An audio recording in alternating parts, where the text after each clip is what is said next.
Steph, let me just a second. Muslim, did you want to say anything else?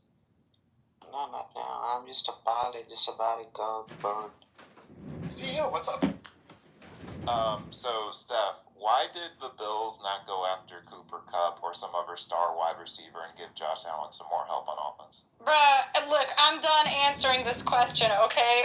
You know what? I have no good answer to this. It's not the decision I would have made. It's fine. It's going to be fine. Steph, do you have any knowledge about Deuteronomy 22:13? Deuteronomy 22:13?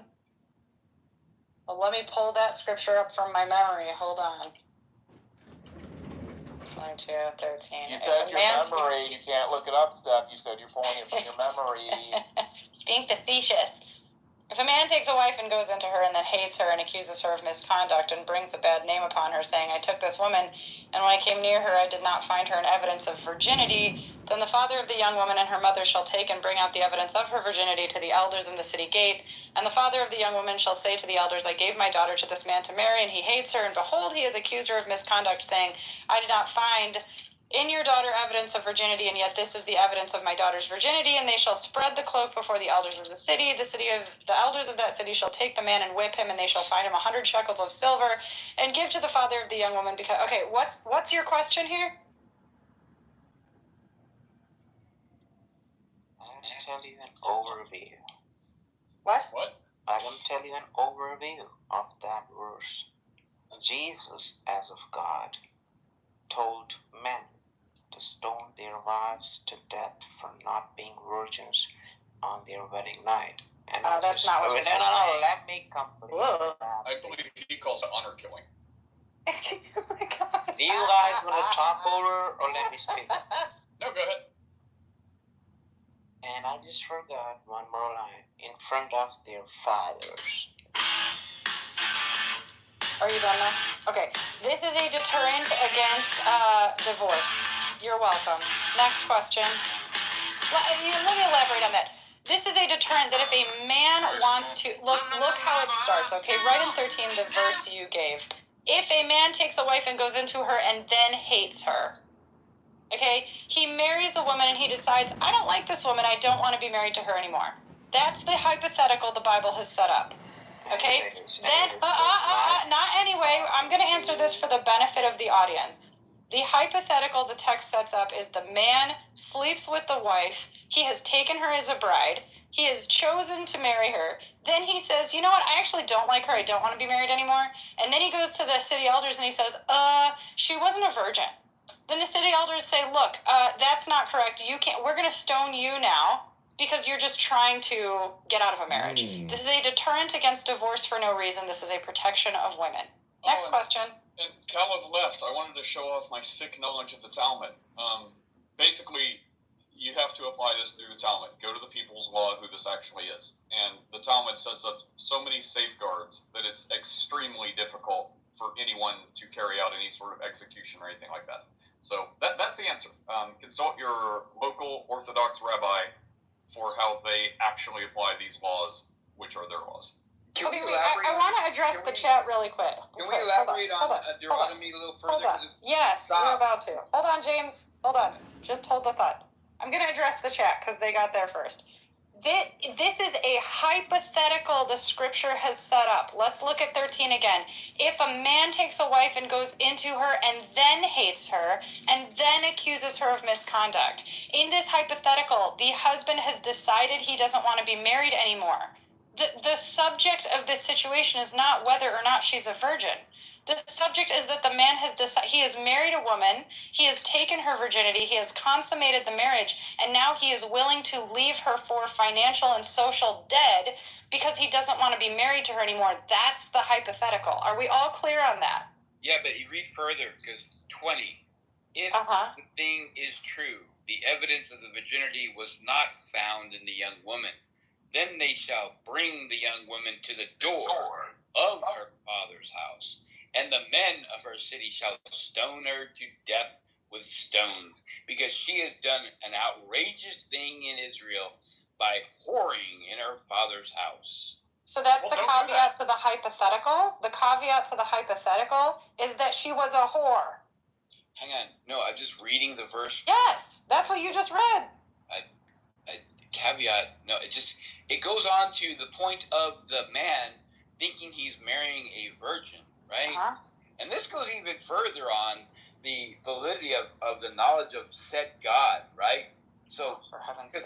Oh, for heaven's sake. Oh, the heavens to Betsy. How dare you challenge God's Look at that, undermining women again. Oh, my goodness. Oh, yeah. James is one of the biggest misogynists I've ever met, but go on, James. By all means, I am not a misogynist. Oh, you're acting like one today. I'm mocking God, for Pete's sake.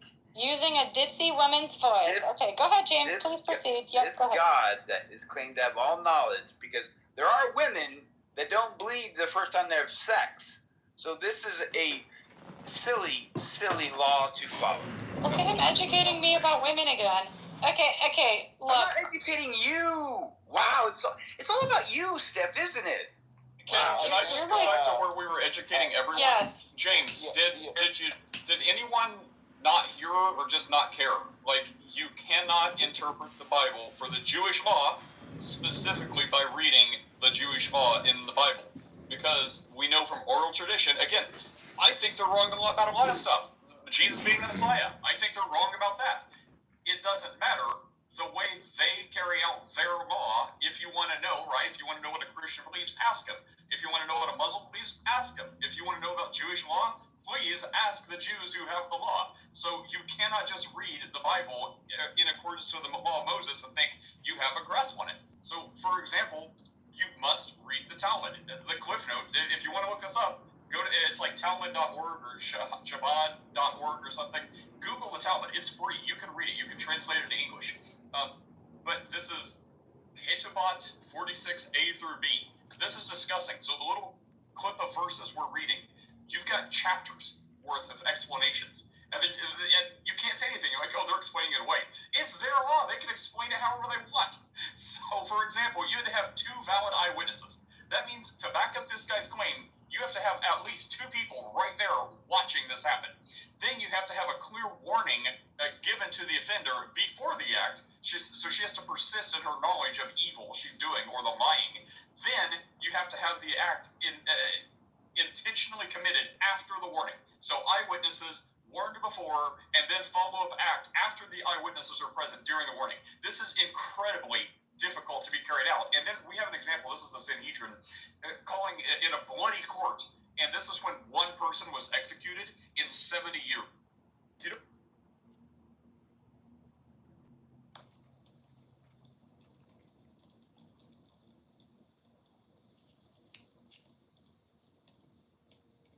My bad, I'm sending an email out, but I'm listening. All right, cool.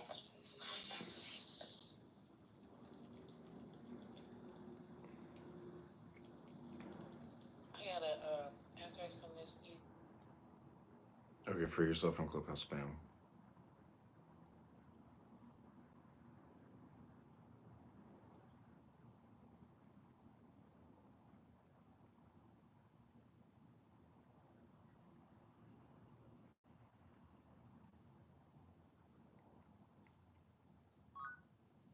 Oh, my friend is here. This is a spam-free room.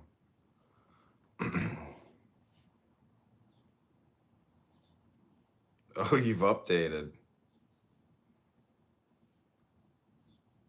Free Palestine, Black Lives Matter, Am Yisrael Chai, LGBTQ, Pride, you're a white supremacist, pay now, call now to solve your problems. Call now, 555-5555. Stop thinking and end your problems. 6 inches, 6 to 8 inches, 8 inches, 8 inches, double D's, double D's.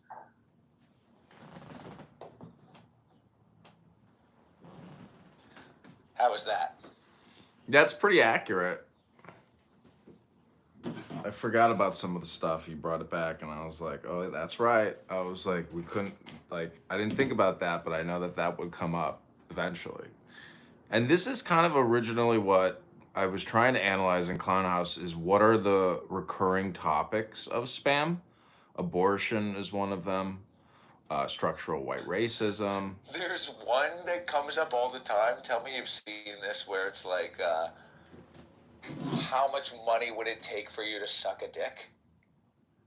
This is like, comes up in every room. I haven't heard that one in a while. It's like, it's not as popular as saying at the end of the day, but it's in the category of recurring topics. Is how much money would it take for you to suck a dick? And does sucking a dick make you gay? That's another topic that comes up a lot. Elias Rodriguez. I know. I mean, my nigga. Like, what's up with that? Like,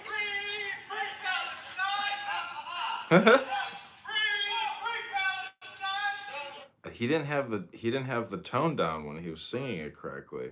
It's more like free Palestine. He didn't have the dip in the second riff there, but that's true. You're right. There is a little musicality to it. Hey, what about this though? He was from that nigga from Chicago. Listen, You're gonna Chicago. have to answer for this man. Chicago is ground zero for liberal, woke, depressed, angry losers. That's just life. Do you think did he drive from Chicago to D.C.? I'm from D.C. This is my hometown, D.C. Oh, really? That's where I'm from. That's where I'm from. Born and raised. I grew up in D.C. I'm born in D.C. I lived in D.C. I left to go to college. Mm-hmm. I lived there in my 20s for a little bit. But, yeah, that's my hometown, D.C., Washington, D.C. Damn. Did you ever go to the Rose Room? I don't think so. What is that? I didn't, because I grew up there, what is it? The road at the White House? No, it's it's in this like little strip. It's next to a dispensary. It's like a bar. A bar. Oh, you know what? I only lived there as an adult for like about 6 months. But I grew up there as a kid. That's where I went to high school. But wow. I lived in Adams Morgan for about 6 months as an adult, but I never really left Adams Morgan. My close Jewish friend growing up, he went to, what is it, Georgetown or whatever? Georgetown University is a university there. Yeah, I saw the graduation parade outside the Washington Memorial, and it was all just a bunch of like Free Palestine Muslims, and I'm like, holy shit. Recently? It must have been recent. Yeah. When was this? Like a couple days ago. Right. Oh, wow. Your friend just graduated from Georgetown? No. He graduated. He's my age. He graduated a long time ago, but you saw the graduation at Georgetown University? Yeah, it was a beautiful graduation because they do it right there in the Capitol. But anyways, this is a no spam room, meaning that all communication is spam, but what we want to do is get to the 1% of spam, which is less spam, 99% less spam than all the other spam, which is a compression of high value information as usual. So I have to go down to my coach house. I bought like $150 worth of materials yesterday, and I have to start taping. And I really hate painting. So it's like, to get the willpower to go downstairs and do all this, I'm going to do it because I have to do it. Otherwise... Let me ask you this. Do you want to paint your coach house, or do you want to get shot in the face by a Free Palestine terrorist? Thank you for that push. You know? Which do you want to do with your day? It's like, oh, woe is me. Oh, I gotta go paint. Oh. I could be leaving a museum and some scumbag from Chicago starts chanting some TikTok video and shoots me in the face. I mean, you could be outside of your coach house getting robbed by a crackhead, but instead you're inside of the coach house painting. What up, Midas? Do you live in like a crackhead area? You got like crackheads on the street? No, it's not like a bad. I don't live in a bad part. You posted a picture when you were having coffee overlooking a garden. Where you sent me that picture? Yeah. I think you texted it to me. Yeah, that's my Was house. that it? Was that where you live? Yep. Oh, that's a nice view. Yeah, it's nice. So you don't live like right downtown with the high rises. You live in like a No. more neighborhoody part. No, I live on the northwest side, which is close to O'Hare. Okay. Yeah. Meaning a little quieter. Yeah. I live on a It's major not. street though, so I get a lot of cars coming by. I'm thinking about putting up signs saying, yard sale, and then just buying a bunch of cheap Chinese shit and putting it out across a bunch of tables on my backyard and like starting an illegal backyard garage sale every day so I can pay the fucking Well, you electric are a bills. Chinese spy. You're a Chi-Com dog.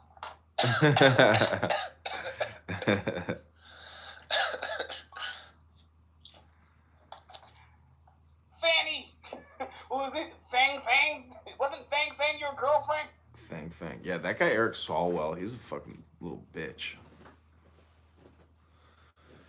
What's happening with you, weirdo? How's it going? You good? Mm-hmm. Oh man, I thought you were white. That was an incredible white. I guess that sounded like a white man doing a Chinese man. Oh, I'm so sorry. I was trying to be a Chinese. I was trying to be him. Oh, I'm so sorry. Wait, 2 Jews were murdered? I thought it was the guy and the girl. What'd you say? Oh, never mind. I'm looking at Rabbi. 2 Jews were murdered. I thought you were pro-trans, comedian. What's up with the picture? I don't know. I saw it on, I think, New York Post or something because this trans put up a trans flag at like Mount Rushmore or something.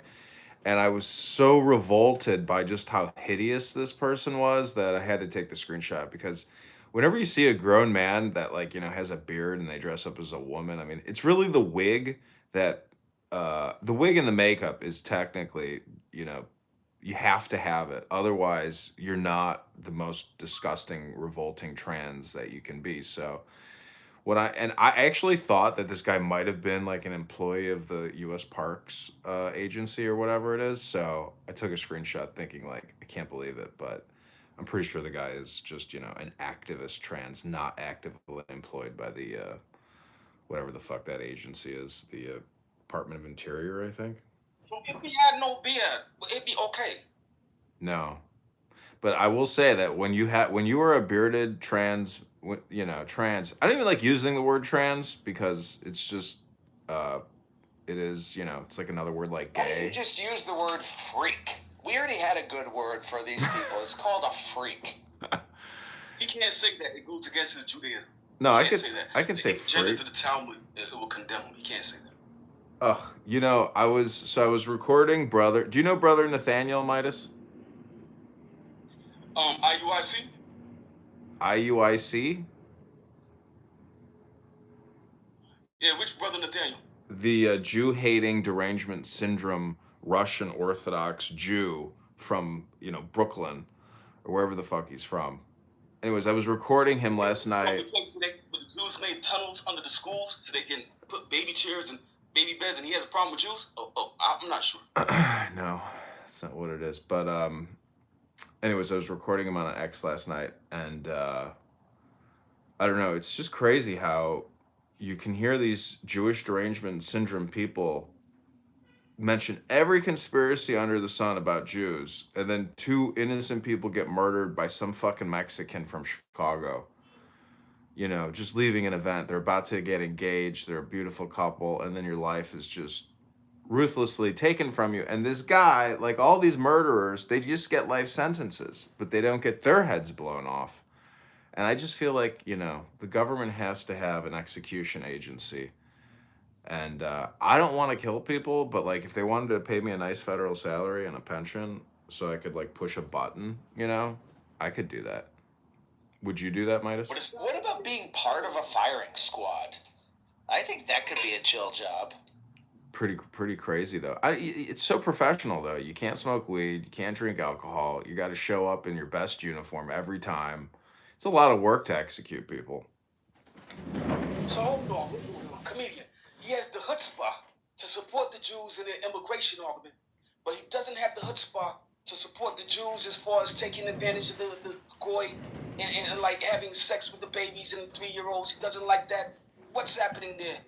You know what? Can you wait a minute? Can you try to restate that? Because that didn't really make sense to me, but I do want to hear what you're trying to say. Really? There's 1,500 rabbis who said they wanted the immigrants to come in the first place. So if the guy wants to support the immigrants, but he doesn't want to support the people who Which guy? What do you mean by the guy? Nathaniel. Oh, okay. It's kind of weird. It's like he's working for the Jew. At the same time, he hates the Jew. It's kind of bad. So the thing that I really hate about people who like bring up all these things about how Jews are engineering and doing all these I guess anti-American, anti-world type activities are really what. So the point is, all of Washington D.C. gets lobbied by every fucking country on the planet, and billions upon billions are spent lobbying to try to get American taxpayer dollars to support these causes or regions or whatever it is. So it's just like, you can criticize Israel all you want, but if all you do is criticize Israel and you don't actually criticize the other lobbying countries and criticize all the money that they spend and all the money we spend on the lobbying, it's like, dude, you have to fucking say the whole system sucks. You can't just say one group of people are the group of people. It's a tikkun olam. You see, George Soros, he funded the BLM, and he started taking over the media and stuff like that. And then also Hollywood, you control Hollywood. And then the rabbis who hump walls, they say they want to kill. How are you connecting that? What is your understanding of tikkun olam? Tikkun olam is to help the Jews become the top tier of the society, according to tikkun.com. And if anybody wants to have tikkun, you make them the master while they become the slave. Yo, you just made me think of something though. What about what about tikkun olam? Basically, tikkun olam, like the Coon Life, wouldn't that be, or the Coon World?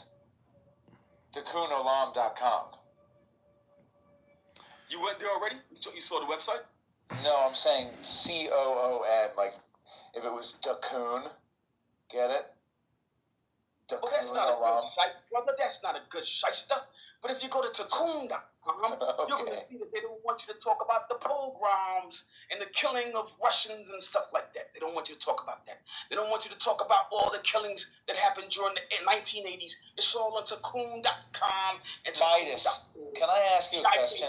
Midas, your views about the Jewish people notwithstanding, will you condemn on this stage with your friend, the nature hero and the comedian of Clown House, will you immediately condemn the senseless, irrational killing of 2 Jewish Americans last night on the streets of Washington, D.C.? And will you agree that the killing of these 2 American citizens will do nothing to end the conflict in Israel and Palestine or free any members of the global South or North from any sort of colonial oppression? Will you condemn the murder of these 2 American citizens right now? Sure, I condemn it, but if I also condemn it, do the 1,500 rabbis who said the immigrants who killed them, those 2 people last night, are they going to say that the immigrants need to go back to the third world countries that they came from and to get out of the black societies because they're taking it over and killing? Possibly. That'd be great. I want to see 1,500 rabbis say, send back those Hispanics. I want to see it happen today, bro. So you're saying the Jews are responsible for the global immigration because the Jews are trying to destabilize the society, so they bring in all the immigrants? 1,500 rabbis said it. They said it's very hard to get 1,500 rabbis to agree.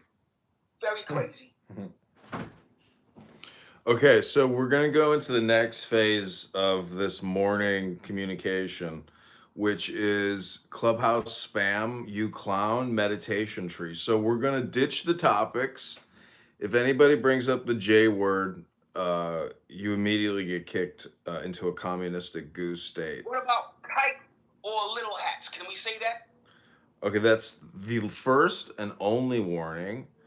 And so you can easily, go to the goo if you want. What about money gripper and gold holder or stingy person who holds Okay, so this is the point, Midas, is that I'm trying to eliminate spam from my communication, which is what I'm listening to and what I'm saying, the topic essentially, because time is limited and I don't have time to just like be a child. I know you don't either. I know you're being funny, and I think it's funny actually, but um, Well, it's actually very real what I'm saying.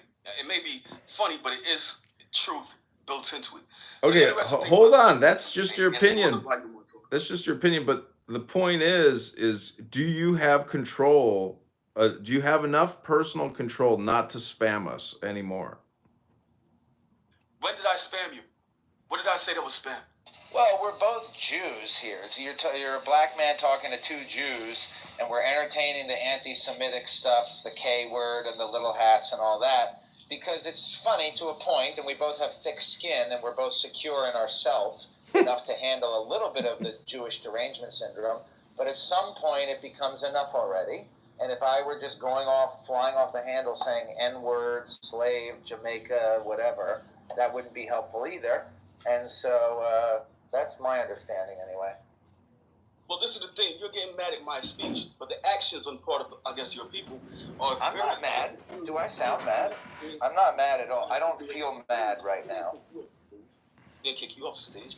I'm being called, I guess, saying I'm saying bad things. But aren't y'all doing bad things? Isn't the Jewish population actually doing bad things? I don't think that I'm doing bad things currently. Okay. What bad thing am I doing? Okay, Midas. Okay. Midas, it's a distraction. It's a distraction. All communication is hypnosis. And spam and projection. And projection. So, Midas, the thing is, I'm just not going to entertain you because I control my ears. I am in control of, this space here. So, I'm not going to speak with you anymore. Maybe sometime in the future, but I barely believe in tomorrow. No, I'm not running because of a low GQ. he's pretty good. I gotta give it to him. But anyways, the point is control the spam. It's just like controlling flow. And that's what it is. Control the spigot. Spigot is an interesting word because it sounds controversial. Who are you calling a spigot? So, anyways, this is the meditation part. Just take the deepest breath of the day and center your chi, center your yin and yang, and be one with your breath. Have you ever done a Abonic meditation?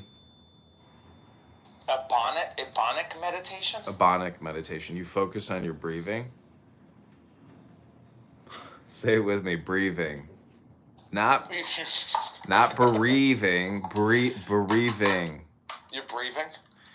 And that's the truth of the earth, that you don't need to go into a confessional booth to talk to a pope.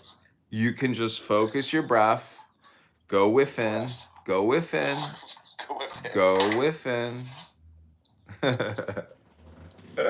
The funniest thing is if I do those jokes, people don't even know it because they just accept my bad pronunciation as they think it's like, they can't tell. They don't even think that I'm making a joke. They just accept the words as being the words. It's pretty funny.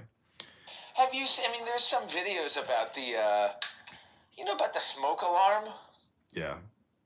And then they say it's a house sound. They think it's a house sound. They're like, oh, the hallway be creaking like that. Like, that should be beeping sometime. Should just be beeping sometime. And that's really I think it gives them a great, like, they have echo resonance, so, like, it gives them a better understanding of their... Yeah. Location. It gives them a fuller 3D, richer picture of their environment. Right. They get a sense of where the furniture is because every 15 seconds is like... Yeah. It's like shit! What the fuck did I do with my keys? Hold on a second. Beep! Ah! There's them fucking keys! Beep! There's my fucking phone! Where's the fucking remote? Hold on. Beep! There's the fucking remote! I told you that's why we keep the beeping in the house, baby. Okay. Replace the fucking battery, Tyrone! I don't know if that's been done before, I'm telling you, look, do you ever do stand-up? You gotta do, I think that's probably the evolution for you. Like, that's your only career. That's the only potential future for you. And me possibly as well. But that's your bit. I mean, we kind of came up with it together, but you really solidified No, it. But I'm let's be telling you, co-writers. Let's be co-writers. yeah. If you write that down, like, that is a bit in somebody's stand-up special where they're like, what's up with the black people and the beeping? Maybe they're like bats and they use it like echolocation. And then you do that whole performance with the, there's my wallet, there's my phone. Like, you know, if you were a comedian, you would be writing that down and just think like, all right, that's one of 50. And then when I have 50 of those, then I'm going to make a set that's like 5 minutes. And then I'm going to go to open mic night and I'm going to do this bit about the black people being bats with echolocation. And that's a very funny, because to make a really good joke, you need to do it like that thing that we kind of just collectively came up with. I'm giving you credit for that one, but because you did the funny performance. But you need to have like a funny premise. Wouldn't it be funny if? Then you need to flip it and say, that would be just like this. It's so crazy that. And then you need to do like a little sketch acting out of what it would look like, and you do the funny black voice. And anyway, congratulations. I was laughing. I thought that was funny. That's the thing about comedy. I forget who I heard say that. It was some comedian. But it was on a podcast, and he was saying, like, literally everybody is funny. Like, anybody can be funny. You're sitting around with your friends. Nobody there is a stand-up comedian, but you're all making each other laugh. But the thing about being a stand-up comedian is you have to write down every time that you make other people laugh, you write that down. And you're like, okay, I said this, other people laughed. I'm going to write it down, and then I build a set off of that. So, now do 10 more.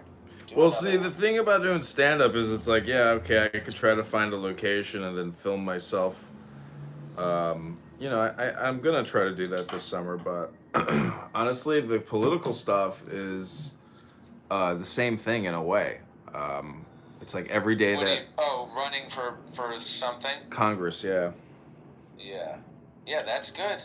It's the same thing. I mean, I'm in the Tim Dillon school, but I've got a lot of work to do today, and I really want to try to narrow my communication. Now, part of Zen is taking away. You know, less is more. Like a very simplistic life, which is, you know, based on people and action, not objects and, you know, useless stuff. My house is full of useless stuff called books. Have you read anything recently, my friend?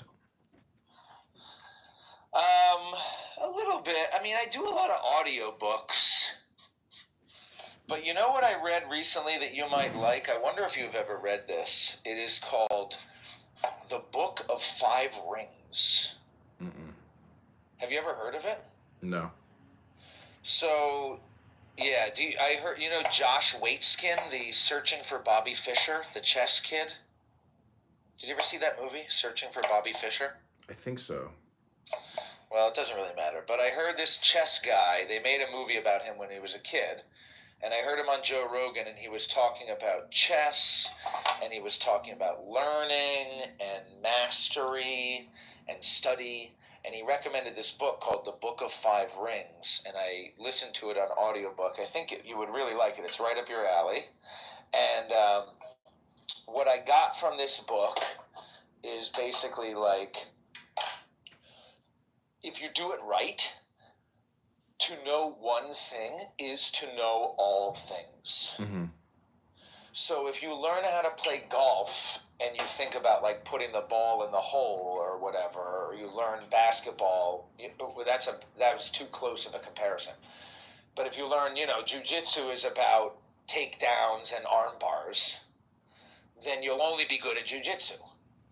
But if you learn that jiu-jitsu is about like filling space or taking opportunity or being creative, then in learning jujitsu, you can also learn chess. You can apply your jujitsu skills to a tennis match or to your filling of the concrete in your sidewalk or painting your fucking coach house. To paint your coach house is the same as to engage in a sword fighting match to the death. So the Book of Five Rings, he's talking all about sword fighting. But it's very much about the principles of mastery and learning. And so if you're excited about learning and mastery, you can listen to this guy talk about sword fighting, and you can think, this applies to my sword fighting match with this bastard at the place I used to work who is a fat fucking bureaucratic piece of garbage, whatever, and then I'm having a sword fighting match with Bussy on Clown House or some Jazzy or something. So that's the Book of Five Rings. I have a phone call, but I'll be back.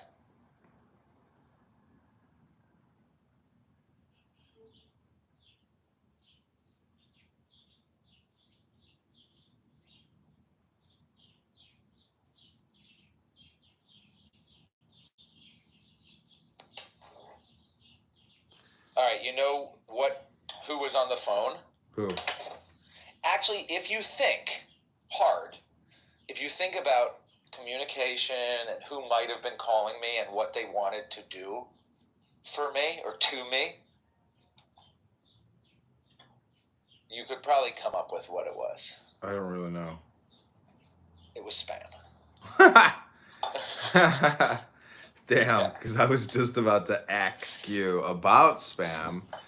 And essentially, you've been here for many years. You've talked to all types of people. I know you say you like to come in and just listen in because it's, like background noise while you do things. Driving a car, cooking your breakfast, whatever. But how would you gauge and score the spam that you've been engaged in? Because I have found that like the fact that I've recorded it gives me like a pass because I'm like actively filming spam, and like that's what the Jerry Springer show is. So but as a participant of spam and not even getting paid for the spam or having any hope of monetizing the spam that you've collected, like, do you have any regret, guilt, shame, or is it all just in the now and you're course correcting by being in the Free Yourself from Clubhouse spam room? I think that for me, I look at it as like a sociological, it's like an ethnography. It's a study of humanity. And so I find it to be very interesting and educational. And I think that it is largely a waste of time, but I don't, sometimes you see people in the room and then you come back hours later and they're still there and they're still having the same conversation. And then you try to chime in, you're in the room for 10 minutes, you try to chime in and they're like, well, we don't want to hear from you because we've invested hours into this conversation and you're just popping in to comment on whatever you hear at the moment. So it's not really even appropriate for you to chime in because they're sitting there spending their day that way. And I don't think that I do that. But I do feel like I have learned, I don't know, I've talked with you about this before, but I think being on Clown House and listening to morons, I have learned a lot about humanity and what's out there. And it also has made me a more patient communicator because I'm able to listen. Like, my tolerance for bullshit has increased. Well, what do you think about people who will die on a hill for their position on this app, and then people who will literally repeat their position in one room for 10 times, but then when you look at the course of all the time they spend here, it's actually probably like they've repeated their position 1,000 times? I think that's really sad. I think there are a lot of people who, again, that kind of also makes me think about our place in the timeline of history. And, I think we're at a very interesting time period in human development to be alive. We have this, a new form of technology that these few generations who are alive right now, we're experimenting with this new technology. So it's kind of exciting. And I think a lot of people have a need I mean, bro, I believe that people have a deep biological need to sit around a campfire, and it's not being fed. And I think people have a biological need to walk like 10 miles a day at least, because that's what we used to do to get our food for millions of years. And we evolved that way, and we're not doing that. And I think while we were walking the 10 miles, or while we were like mashing beans or like gathering seeds or whatever, we were talking and singing and making fun of each other. And one of the most popular Clubhouse topics, of course, probably the most popular Clubhouse topic, which I think is a very boring topic, is the Clubhouse drama, which is like, he said this about her, or she said this, or bullshit. But you know what? As boring as that is, on Clown House, it is like a very human thing to do, because when all we had was our 50 or 100 person band and we were living in the jungle, then social status mattered a lot. That was kind of like one of the only things to talk about, was like who was cool with who, or who fucked who in the bacchanal orgy or whatever. And it's a very weird time to be alive. We're living in the future. So I'm looking at semi-sweet baskets, and I'm just wondering, as a communication consultant, you've got 41 posts, 318 followers, you got an Etsy store. Let me look at the 300 followers on the semi-sweet baskets. That's pretty good. I rarely use that account. Oh, you're not currently selling on Etsy. Yeah, there's nothing on Etsy. Yeah, dude, I would buy one of your baskets for my mom for her birthday. I have a basket in mind that I'm going to send you for free. If you just send me, if you would send me $1, that would be nice. If you would send me $1, then I would send you a basket. And if you want it, I don't know what your mom's house is like, but have you seen the window feeder? Yeah. So I actually have sent a few of those I sold 2 of them to people on Clown House. And I have a few of them already made that I would be... Or if you wanted a basket, I could send you a basket. But those window feeders, that's a good gift for your mom. Dude, this one you made, the natural dyed rattan basket, Cherokee style, instruction by Master Weaver Betty Manny. Dude, you made that one? That one's amazing. Thanks, man. Yeah, that one, a lot of people like that. I mean, not to downplay it's the photograph. A lot of people it looks beautiful. Yeah. But it is, of course, made with machine-milled material. Oh, yeah. And that's why it looks so perfect. So I wove it together, but it's kind of like putting it together from a kit. It's like kind of boring. And so all the other stuff that I do, it looks a little more rugged, but I think it's cooler because I'm gathering the materials from the nature myself. That was a great class with Betty Maney, but it was like from a kit. It was a kit basket. I worked for a company in... Oh, never mind. You live in Maine, right? I live in Maine. Oh, man. I see, my East Coast geography is pretty bad. Like, I'm thinking you live in Vermont for some reason. Well, Vermont is very close. I mean, Vermont is, yeah. Why? Do you know people in Vermont? I go to Vermont. Yeah, I went to college in Vermont. Yeah, I worked for a corporation there. Digital advertising. It's called Dealer.com. It was a car dealership advertising and platform for car dealers all around the country. Cool. Who knows? But anyways, I'm just saying, like, it's like baskets are cool, but they don't pay the utility bills unless, like, you can actually, generate. I mean, even if you were to... Anyways, the point is, I got a utility bill to pay from the winter that I didn't pay yet. It's, like, easily going to be, like, probably close to $2,000. But just to heat your house, it's so complicated and expensive. But I get so much sunlight here that, man, if I could just if I could do my whole roof in affordable solar panels and charge and store that energy, I mean, I could live off of electric heat and, significantly. Why can't you do that? I'm sure you could do that, John. I'd have to. In Maine, I mean, I See, there's am things that constantly. I can't do because, like, I sit here and read books, and I know that reading books is probably the most valuable time that I can spend. Um, and but I have to find people who can Well, but assist what me. I'm saying is, in Maine, I don't know if this is true where you live, but it probably is. I think it's happening around the nation, where they will come to your door-to-door salesman will come to your door, and they will pay to put solar panels on your roof. You don't have to pay anything. So what I'm gonna do is I'm gonna take photos of my roof, and ask and post all around the internet saying I am looking, to sell my roof, and I want to pimp my roof. I bet if you Google Chicago put solar panels on my roof for free, you will find a company that will say, in the Chicago area, we put solar panels on your roof for free. I bet you will find that. Let me see. I mean, it's happening in Maine because I have considered working for these companies, but I never actually did it. Oh man, you're right. I know people who have worked for. You have to be a broke. You have to be a broke bitch to get those solar panels. You might have to be broke, but you are broke, aren't you? Yeah. Aren't you like bankrupt? I'm getting solar panels, baby. Chicago Solar You can Express. get solar panels, and then if you have like a surplus in the grid, then you get money. I guess maybe you get money. It's money.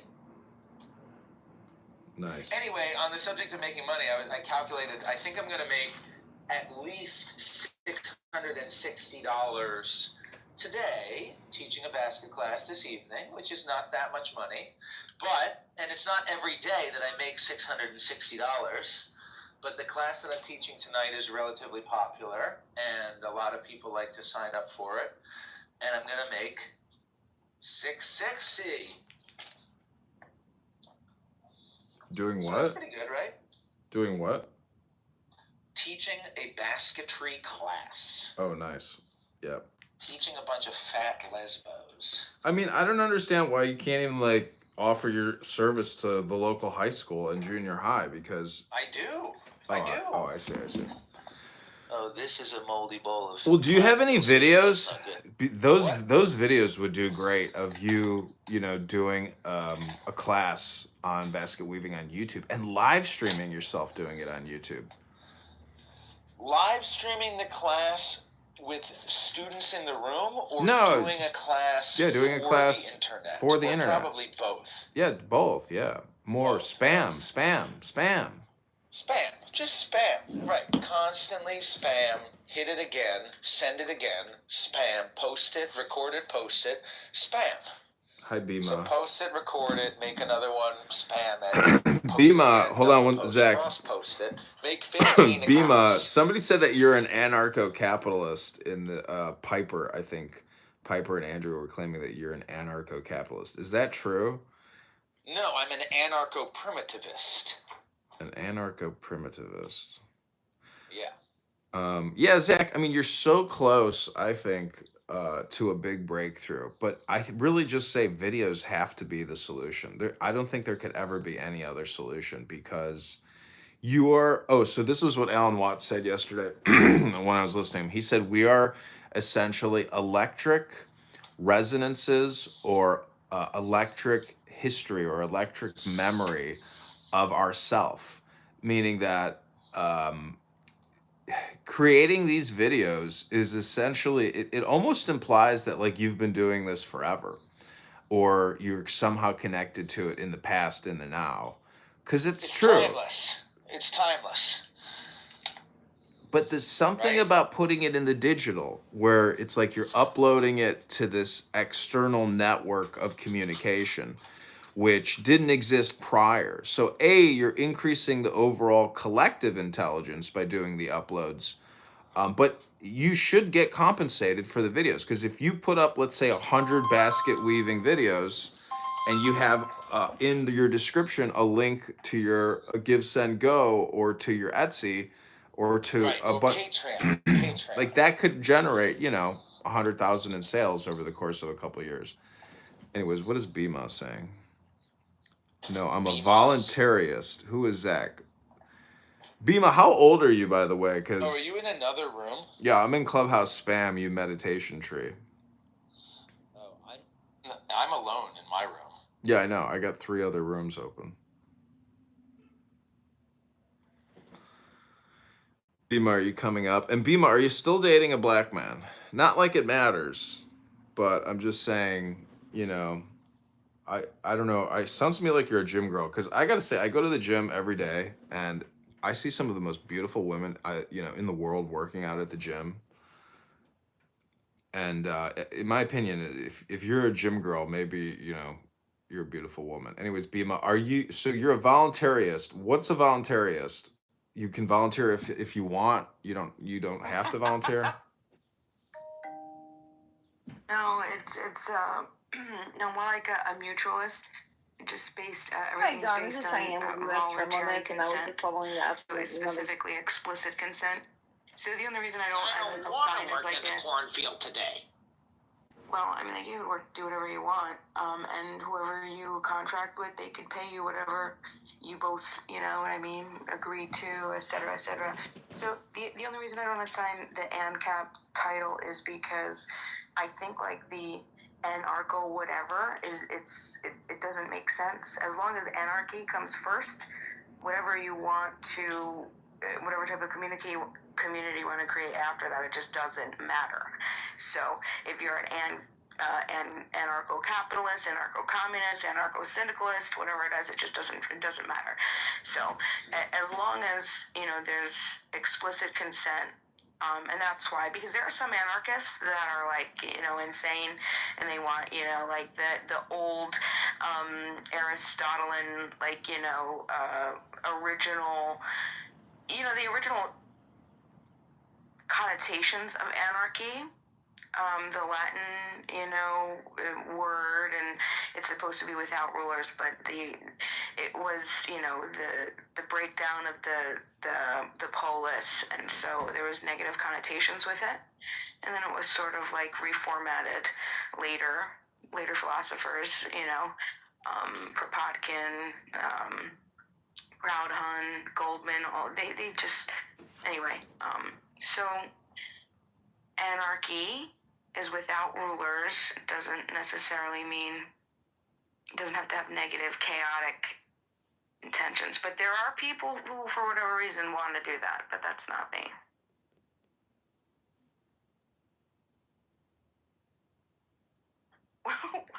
Why is everybody quiet? What the hell? I'm sorry, I wasn't listening. Can you repeat that? So you're an anarchist, Zach? Are you Zach, or are you my friend? Yeah, I'm your friend Zach, of course. Gotcha. I used to be an anarchist. And what happened? I became disillusioned, and now I'm a nihilist. And as a nihilist, what type of society, like structure, do you advocate for? I don't care. That's the beauty of nihilism. So maybe I'm a stoic. I'm a stoic in training. I'm in stoicism. See, I feel like that there's a lot of dishonesty there, because I don't think that there's a self-interest.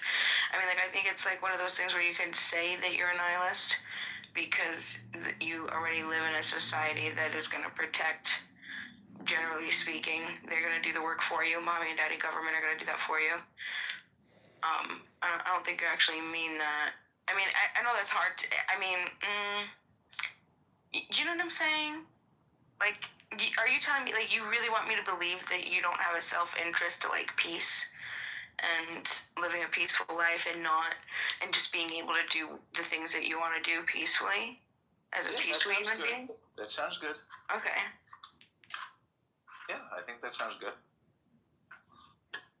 But you would also be okay with that not happening to you? I don't think I'm actually a nihilist. I was just trying to be funny. Okay. I don't know what I am anymore. I like the idea of anarcho-primitivism. Do you know about anarcho-primitivism? Yeah, I think it's again, it's just one of those categories. It doesn't matter as long as the anarchy comes first. The anarcho-primitivism, tell me what appeals specifically you like about it. Well, for a long time, I believed and repeated that industrial civilization was exploitative. And industrial civilization could even be defined by the existence or presence of slavery. That part of what makes a thing industrial civilization is whether or not it has slaves, or whether or not it has cities, or whether or not it has a marketplace instead of some sort of collective means of food production. So, anarcho-primitivism could also be referred to as primitive communism. And it's basically just, bioregional tribalism.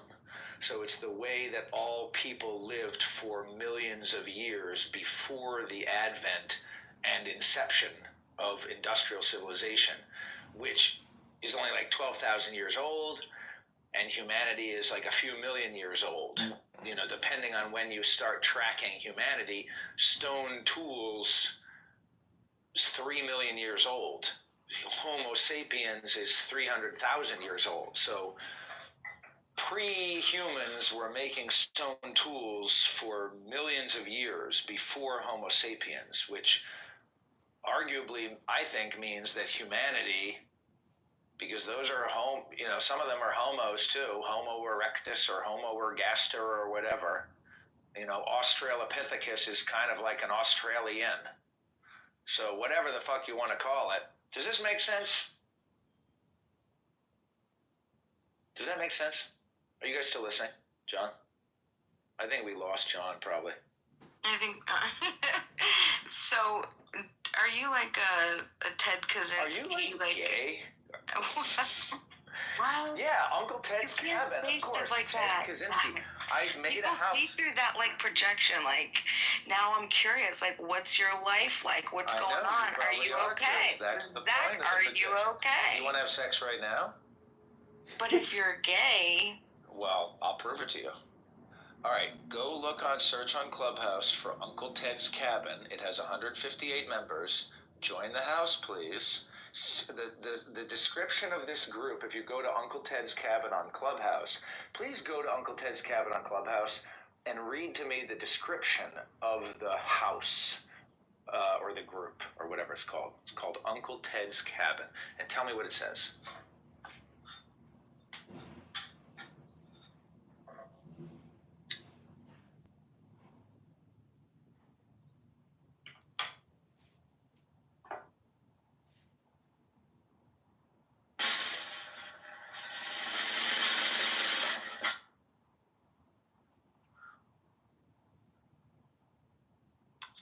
Okay, Uncle Ted's Cabin. Coming up.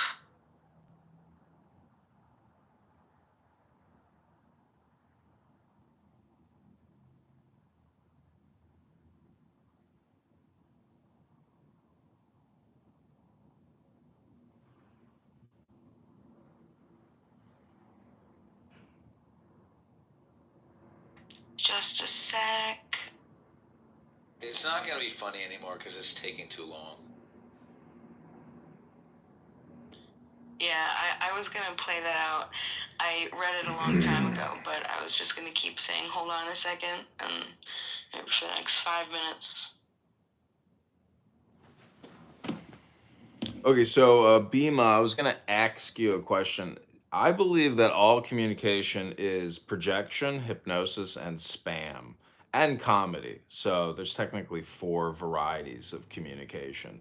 Do you think that you have spent your time here wisely, and do you view all the communication here, this social audio, do you think it's just all spam?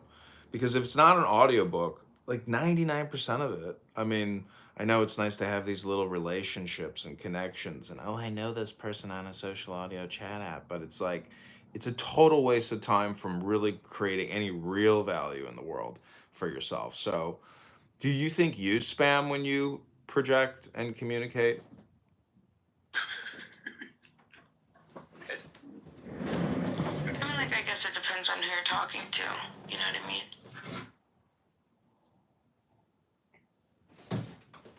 But I agree with the other stuff, and it would just depend on what your purpose is, why you're here. You know what I mean?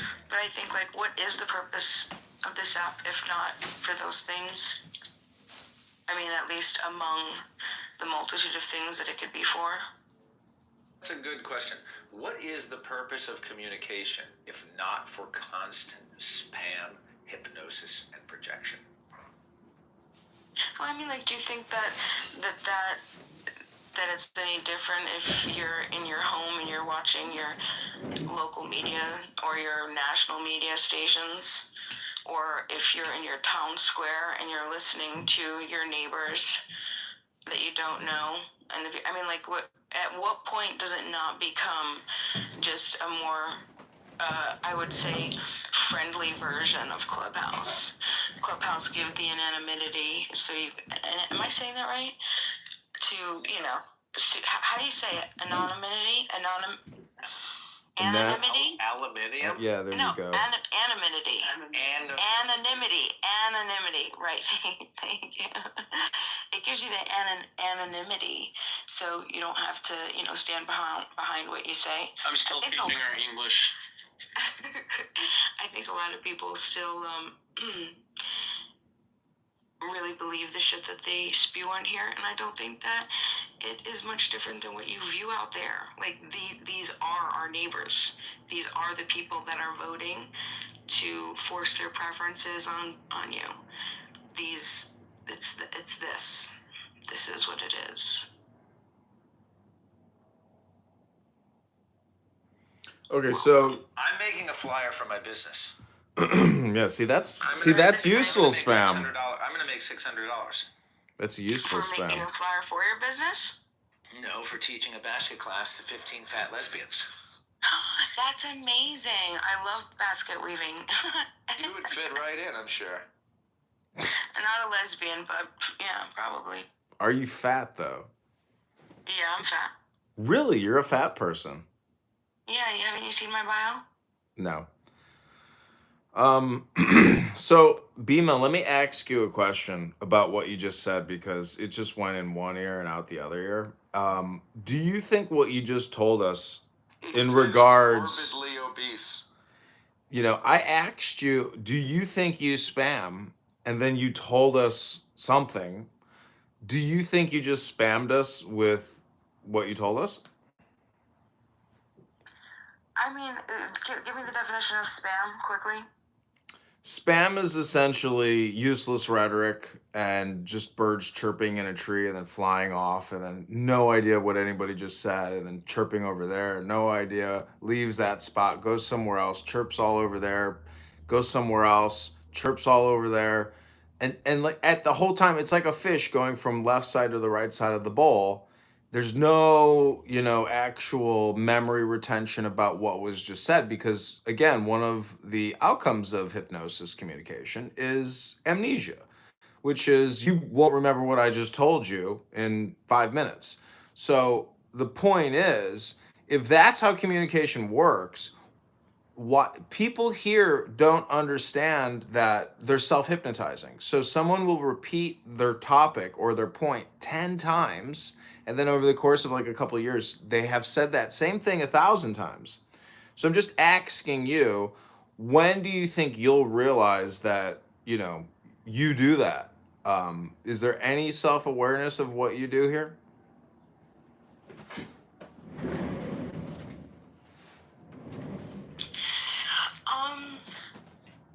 That's an interesting thing to say. So are you saying that if I were to say some of the same things that I say on this app, but I were to say it maybe in a written form in another app, that my influence would be different?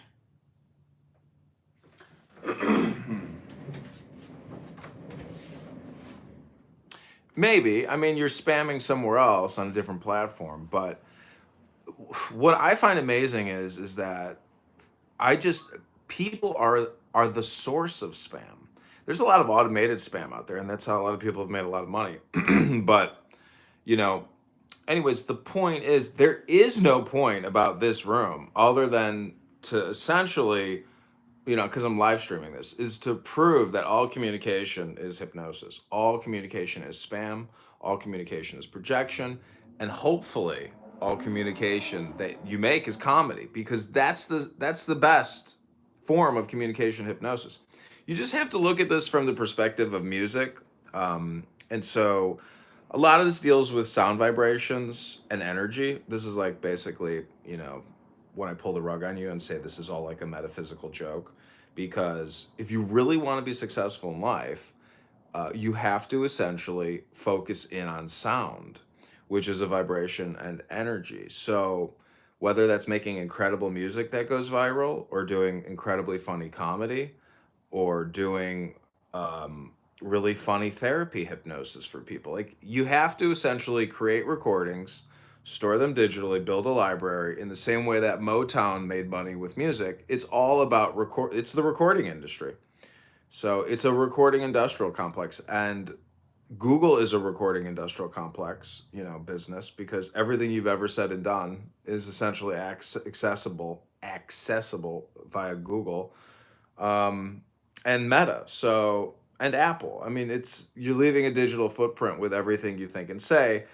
I would just say that, having read a lot of books, it's incredible that people gave their whole lives to create these books that you can actually, read with comprehension, integrate into your behavior and analysis. But I am a communications consultant. So my whole point is to try to research communication and find out why I am failing to create, content that goes viral and gives me success. Because that's like, it turns out that is kind of what everybody's doing. Because all of these politicians are nothing but digital content creators now. That's it. That's it. All the bills, all the acts, all the content can be generated perfectly with AI in terms of like, text and creating text documents, etc. So it just becomes a recording industrial complex equation for you personally. And, how are you going to achieve success? I mean, I don't know. It's challenging because it's all spam, but you have to narrow down on that 1% spam. Like my friend here, his videos can maybe create a nice business for him on top of the real world business that he's actually doing. It's an overlay on your communication activity. And it turns out that the communication industry is actually a huge business, because all these social media platforms and everything, even the banks and the Federal Reserve, Congress, the whole thing is one giant communication, like knowledge sphere, essentially, because it's all interconnected now on the internet. That you realize how little work people actually do, and how few things actually get made in this country. So you can just see that America is essentially the communication spam generator of the planet. And Hollywood is the most obvious example of what spam is. Just think of any great movie you've seen, and that movie is that's the 1% of spam. So it's up to you. Do you think in your life, Bima or Zach, you will ever be able to create that 1% of spam like The Godfather that makes you $500,000 or even $1 billion?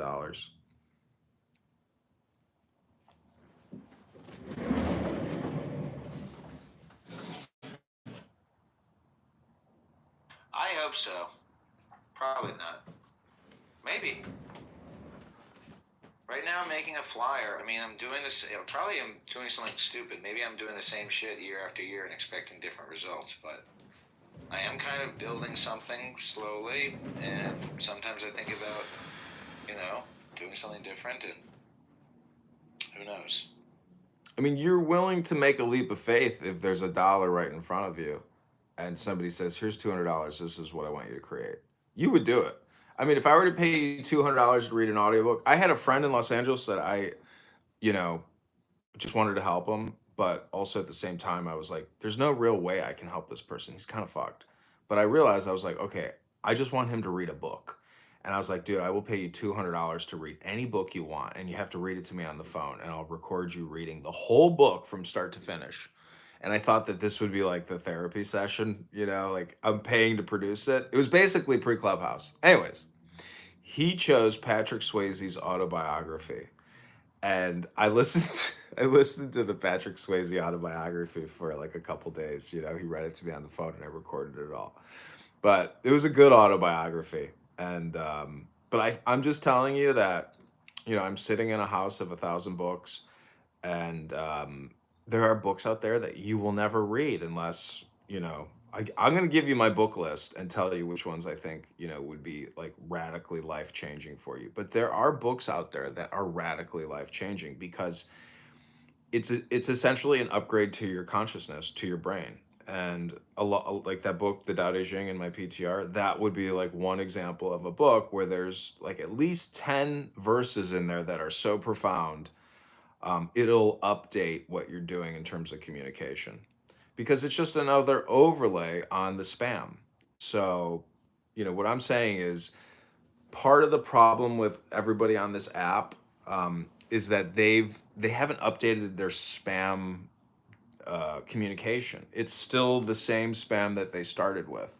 They've never updated it. So that's why I say these books are just external software programs sitting on shelves. It's up to you to take the programming and run it. I don't spam the civilization is bad anymore. I used to spam civilization is unsustainable, and I don't want to spam that anymore. That's outdated spam.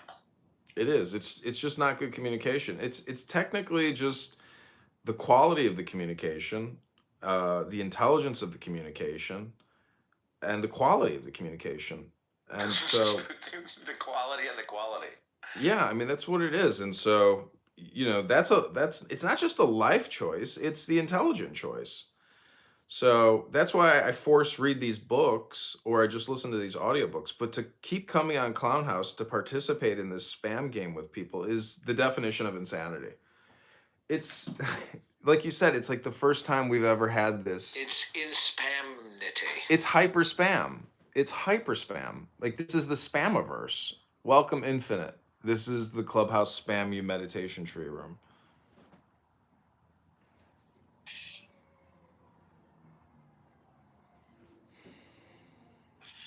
Yes, thank you. This is a refreshing conversation. It's like music. Clubhouse is, I get that it's a mind dump of sorts for many people, but yeah, can we figure out something better? So, thank you.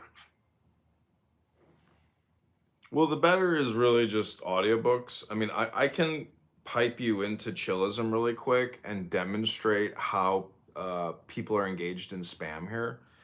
And it's not a life choice. I just think it's an awareness belief, because there was probably a time in everyone's life where you were in more control of your communication, but because of the mass communication of these technological devices, you have to essentially become the master of the communication. And so somebody like B Master, all this personal development deals with communication, and people's lives are just incoming communication as opposed to outgoing educational communication.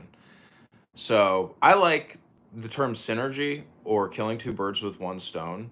And so if you can educate yourself and in the process just bounce it off like a solar dish or a mirror, you kill two birds with one stone, and you create synergy. So this is what Alan Watts did in all of his recordings. He would prepare a lecture and have a lot of reference material to Zen Buddhist masters and Indian, Hindu mysticism, all of this mysticism, philosophy, and education stuff.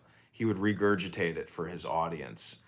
And he was helping a lot of Christians, hardcore Protestants or evangelicals, deal with their education and perspective about God, so, and about self. And so it's really like self-actualization comedy, or self-actualization hypnosis, or self-actualization spam, because once you take it so far, it ultimately becomes comedy and spam, and um, you've done the therapy work, so therefore it's like you go back to the real world and you do what's happening in the real world. So all this stuff is basically daily meditation, daily therapy, and unfortunately, no one on this app um, ever gets to that point, or conducts any type of therapeutic education for anybody. So it's a nut house. It's a psych ward of people. This is a containment field for their spam.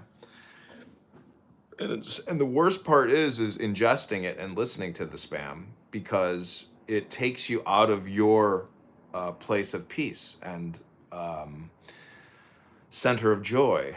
It essentially dilutes your gravitational force or power in the real world, and takes you away from creating more peace in the real world and for yourself personally, because it's all spam. It's negative neurolinguistic programming. I am complete.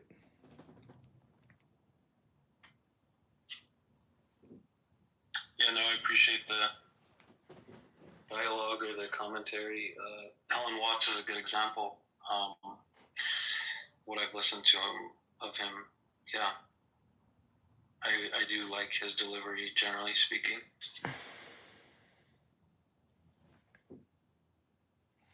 I was listening to him yesterday, and he was talking about Buckminster Fuller and synergy, and essentially the internet of today, and how everyone is socially linked digitally. Not so much on this app, but on a large app like X, you can communicate with anybody that has a profile. All you have to do is @ them or hashtag them. There's, that type of communication is like paradigm transparent shifting. But anyways, Buckminster Fuller and Watts, they called it like the knowledge verse, or the information communication universe. And it creates synergies, but he was describing it as like a latticed spider's web with dewdrops, and in those dewdrops, from all the different perspectives, it creates this incredible um, me is you, we is you, meaning that there's just this information network, and everybody is like a node on this huge information network. So, like, I mean, X is really good at that. Facebook, YouTube is really good at it too. YouTube is probably the best.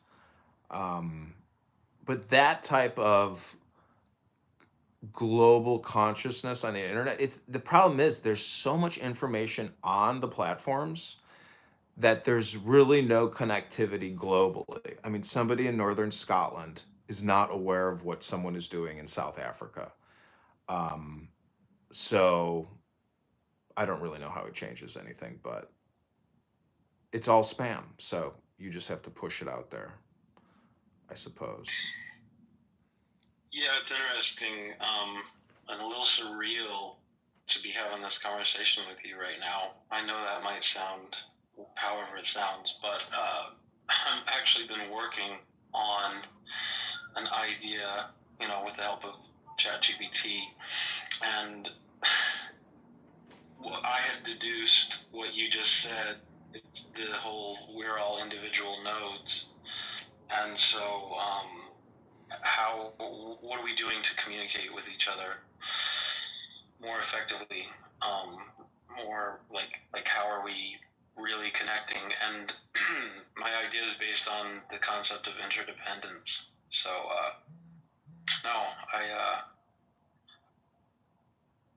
this is again refreshing. So this, I appreciate it. This would be my theory, is that the best way to affect the information network of all of these individual nodes is to improve yourself, which is to educate yourself, because your higher intelligence impacts the overall intelligence of the network. And then it just becomes a question of spam magnification, distribution, communication. So how effectively can I distribute my superior information?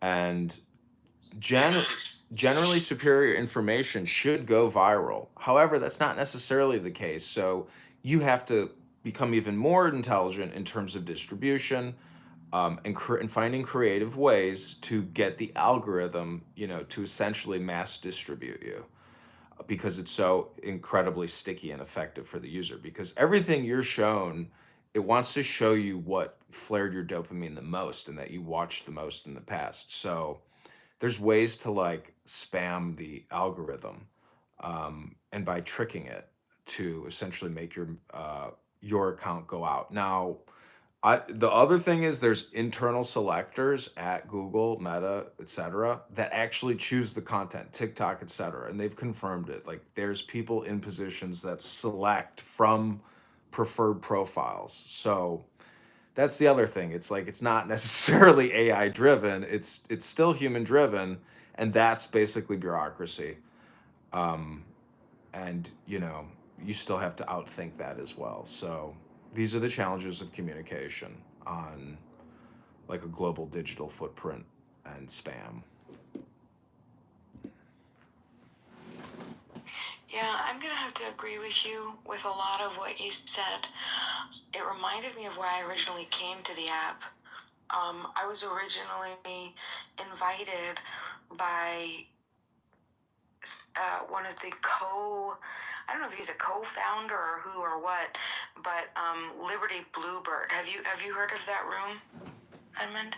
No, never saw it or heard of it. So it's a pretty cool room, and or a house, but basically, let me give you an example.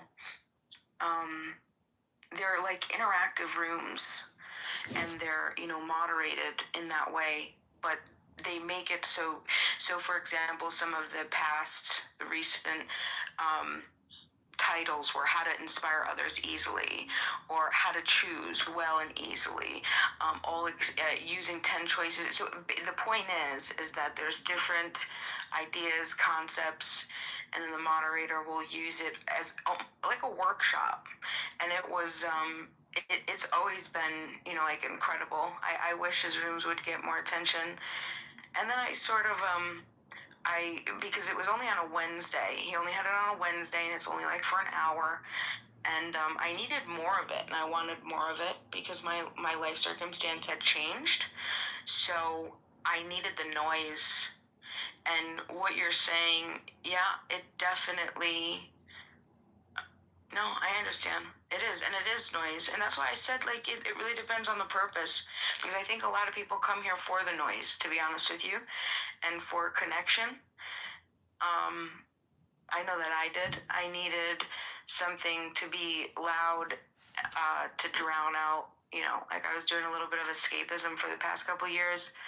I took a couple hard turns, and I was just in a really rough spot mentally. And it helped me distract away,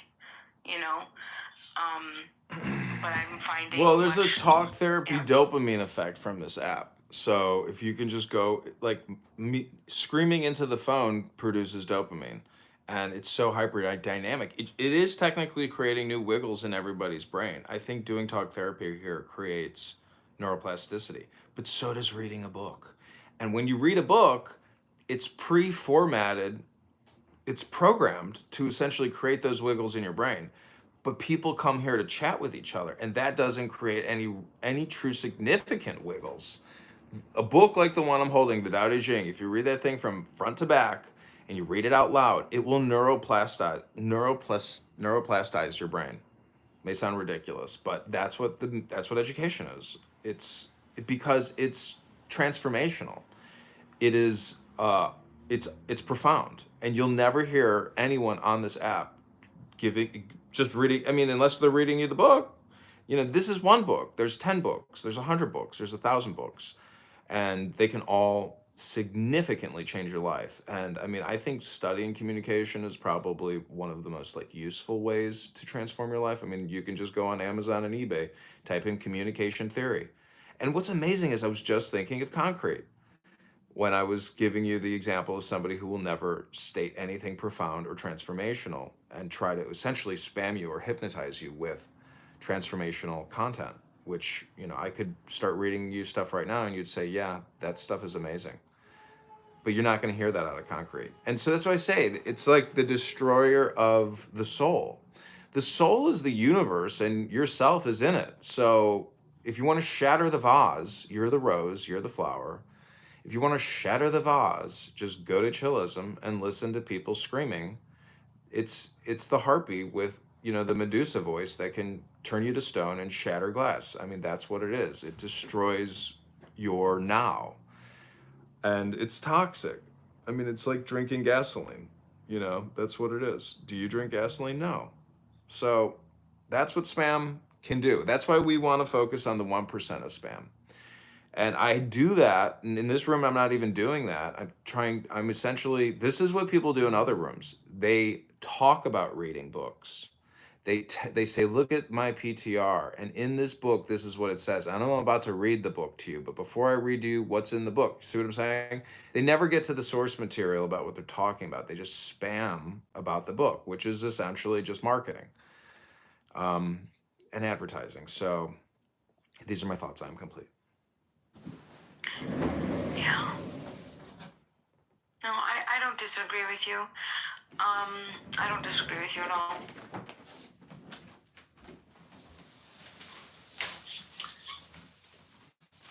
It kind of just lets me know what a sad state mentally, that I'm in, that it's more valuable to me to be among the chaos, be among the brain off, thoughtless, to death discussions than being in a state of life, living in existence, of feeding growth and whatever else to your mind. You have a hope for the future when you do that, and I don't think that I really did for the past couple of years. So it's I realized it was outweighing its usefulness a few months ago. And then there was this weird, what is it called when you experience like a sadness, a melancholy. There was almost like a melancholy of loss, because I know I have to break away from all the people that I made connections with, that I talked to. And it's like, it's sad. But I've been slowly doing it, like taking a week off, taking a couple weeks off. Not 30 days. Not 30 days. You can't deactivate for 30 days because then you lose your account. But I'm not up to that. I'm not up to that yet. But, Edmund, you will see, or maybe you won't. I don't know. But when I've outlived the usefulness completely, my account will disappear. You'll never be free of this spam creation because you'll hypnotize yourself with your own spam until you actually just do an audiobook. And I mean, if you ask the average person, have you ever created an audiobook? It's 99.9% no. So why is that? Because people like to read, but record something. It's called the recording industry. That is what's happened. That's what's been happening for 100 plus years. Men and women throughout the world, especially in the United States, have been creating spam through recordings. So try it, Bima. Get a good book. Go read the book. Go read The Preacher or Ecclesiastes from the Bible, A Vanity of Vanities. When you read that out loud, you will become more intelligent. You will realize that all these rooms and all these speakers, it's all just vain, egotistical people wasting their time spamming each other and hypnotizing each other with very low IQ content. It's toxic. So that's what I'm saying. If you really want to improve yourself and improve the world, pick up a book. Go to the gym. That's it. That's pretty much all you can do is improve your body, improve your brain, and stop with the spam. Everybody is addicted to spam. They're self-generating spam. And, choose the spam wisely. You're a cup. You're that holy grail. What you put in your cup is what you say. I mean, what you're listening to and what you say. I mean, you are a cup. Pumpkin here is a spam speaker, and she doesn't like to, she doesn't like it when I'm in rooms, and she goes, "Kick him from the room. I don't like being recorded." Because I'm in the recording industry. Bima, record an audiobook. I'm not going to pay you to do it, but I mean, I'll listen to you read a book, and I'll record you reading a book, and then you'll say, "Yeah, actually, I feel great now. And I learned a lot, and I feel amazing because this information was transformational." Pumpkin here is an annoying spam creator. She doesn't ever say anything intelligent. She just spams everybody with her stories and her projection. "Oh, I've got to go collect the rent. I've got to go collect my salary from the government for sitting at home with my children talking on Clownhouse all day long. Welcome to the room, Pumpkin. This is called Clubhouse Spam." Lovely to hear your lovely voice once again. Thank you for coming. I was wondering if you could perhaps, if I could ask you a question, could you maybe teach us about meditation? Yes, I could. Please proceed with your education on meditation. Hold on, can I ask Pumpkin a question? Hi, Pumpkin. So basically what you do Pumpkin, can I ask you a question? I'm sorry. You tie a bit of wire around the end of your PP, and then you tie the other end wire to a doorknob, and then you get your friend to slam the door shut.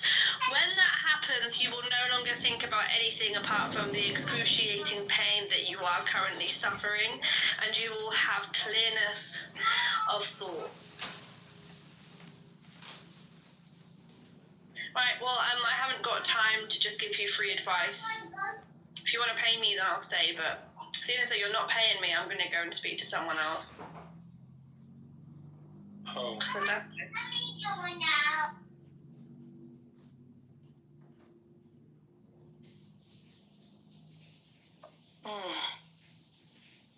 It was hilarious when she started talking.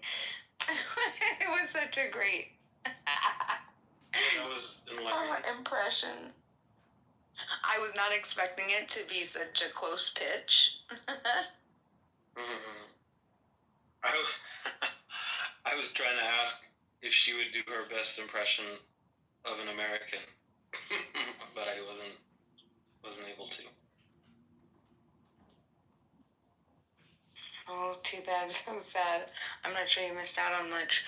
Edwin, do you wanna what is your list? Yeah. No loss. What is your book list? You said you had a book list. You should do like a link tree and put your book list and keep it somewhere so we can reference it. What's your book list? Top 10. Maybe he's going to the bathroom. What was that? What's your top 10? Your book list. You had mentioned it. I would put the Tao Te Ching up there. But the thing is, I mean, there's just so many books. Because any book that deals with meditation is technically what you're looking for, because the whole point about wisdom is to induce a deep state of relaxation in yourself, which is the state of peace and fearlessness, which is like infinite here. It gives you essentially great joy in knowing that you've probably always existed and you probably always will exist. And time is just a concept. There's just this eternal now that you've always been in. So any fear you have is essentially irascible. The fear of money, the fear of death, the fear of life. So again, this is all like therapeutic intelligence to create profound peace and joy within you, no matter what your situation. And just know there's not a speck of dust out of place in the universe. If you can make this amazing leap of faith or discovery, it can be a very useful tool in terms of your destiny and achieving, power and wealth and security and strength and health. So that's the theory, and I'm sticking to it.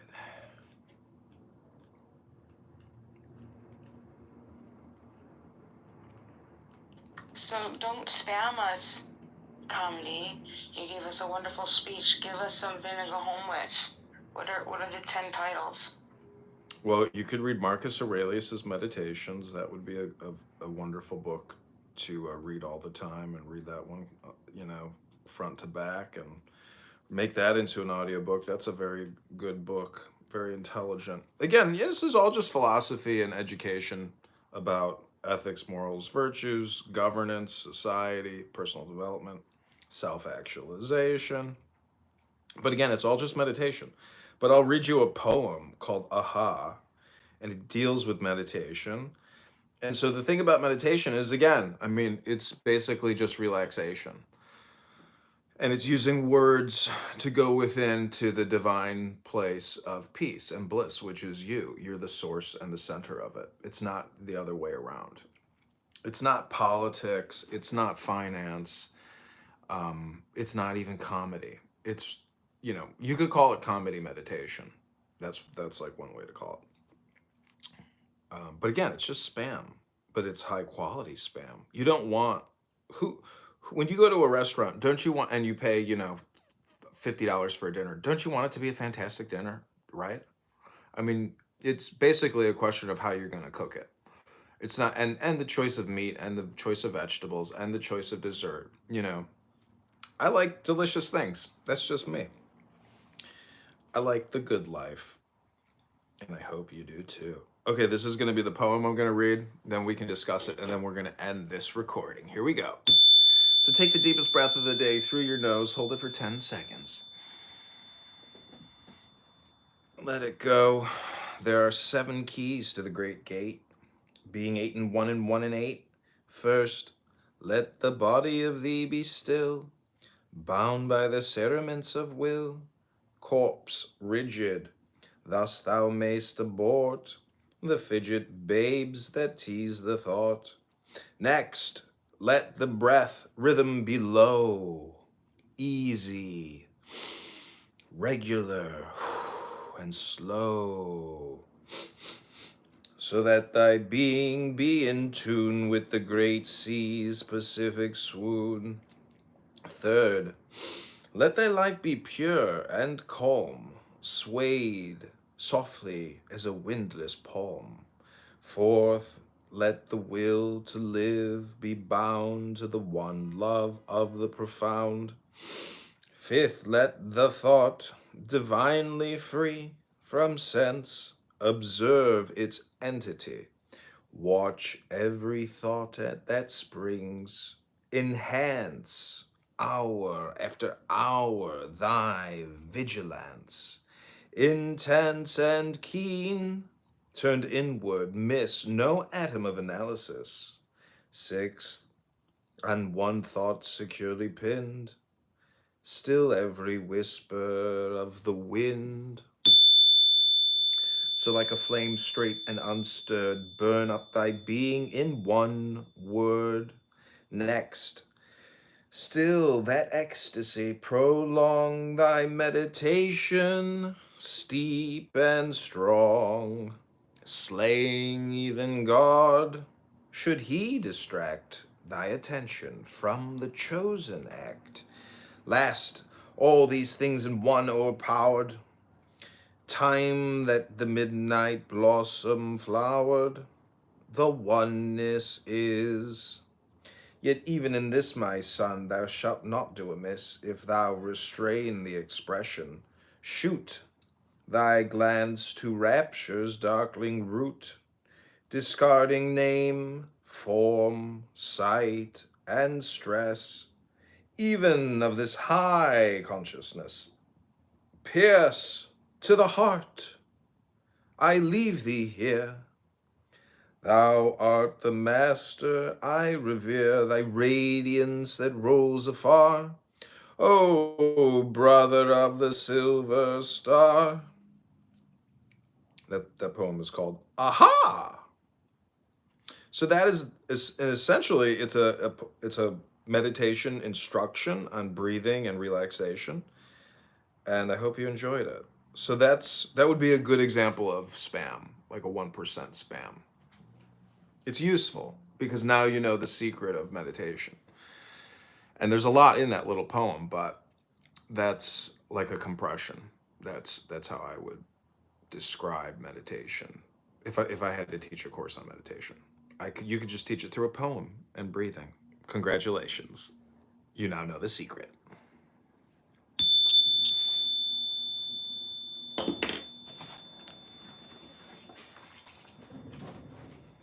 Who is the poem by? Was that Alan Watts? No, that's Aleister Crowley.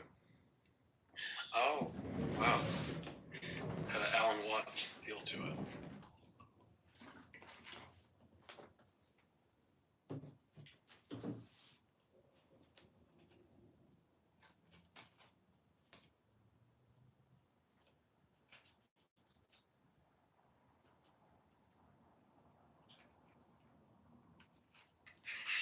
Thank you.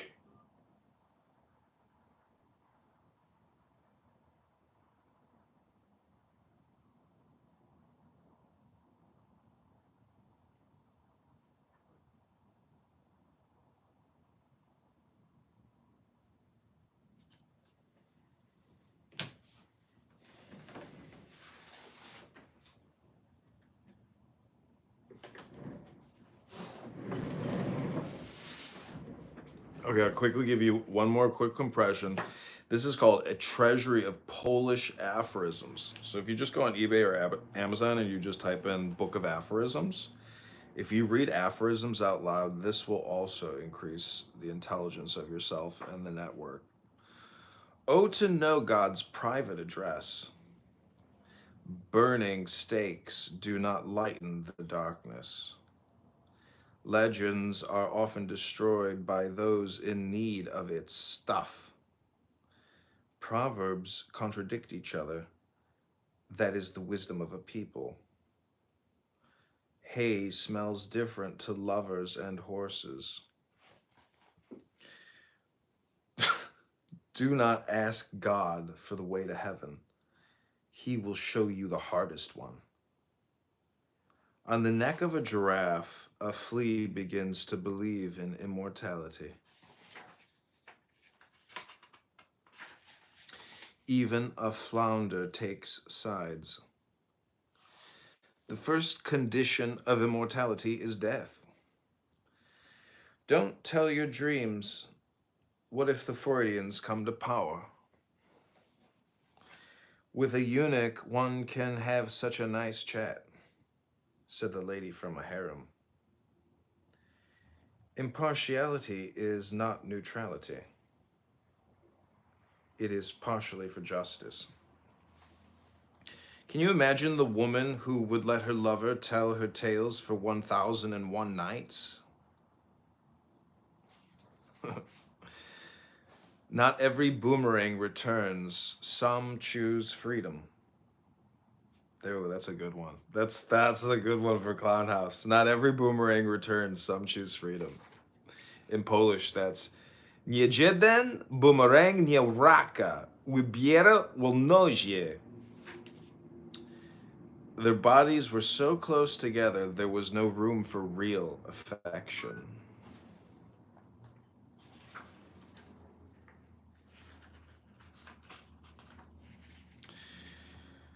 Watch out that you do not get crushed under somebody's wheel of fortune.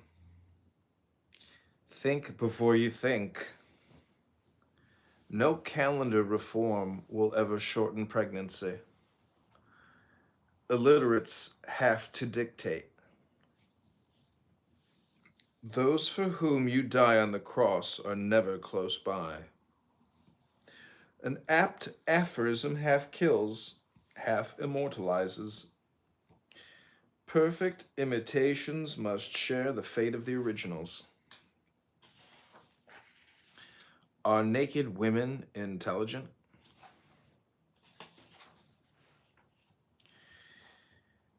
No snowflake in an avalanche ever feels responsible. The nearer to Mecca, the lighter the sins. Every religion needs its own stakes. Ladies, do not complain about men. Their aims are as transparent as your clothes. Percussion wins every discussion. Oh, that's a good one. In Polish, it's Złe w dykustie nalecy do perkustii. Percussion wins every discussion. Isn't that chillism in a nutshell? When gossip gets old, it becomes a myth. The mob shouts with one big mouth but eats with 1,000 little ones. That's a good one, too. Open sesame, I want to get out. Beyond each corner, a number of new directions lie in wait.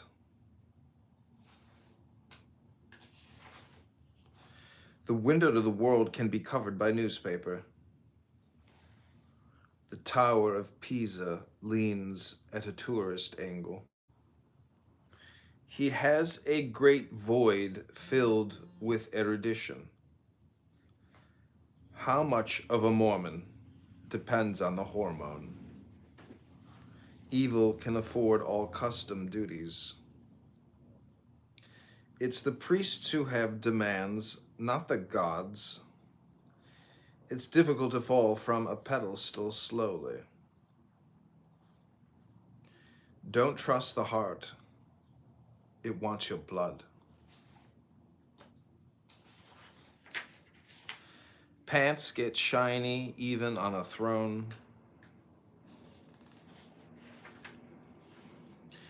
When reasons are weak, attitudes stiffen. Create your own myths. That is how the gods got started. Messiahs also wait impatiently for their own coming. We always return to our first loves, perhaps, but for different reasons. Believers believe in resurrection. Atheists only in comebacks. All roads lead to Rome, and you can bypass it on all of them. When your pants fall down, it's difficult to pull them up with dignity. Animals do not trust cannibals. To torture a man, you have to know his pleasures. To be free as a bird, and to whistle one assigned song all one's life. That's a good one too for Clown House. To be free as a bird, and to whistle one assigned song all one's life. That's what people are doing on this app. They're just whistling one song. Liberty, equality, fraternity. How do we get to the verbs? A yoke sometimes has the shape of a medal. 2 generations, we dreamt together, they sleep together. How did they ever get a permit to create the world? For the sins of their fathers, often only the sons get the rewards. Every scarecrow has a secret, ambition to terrorize. Like a poet, like audience.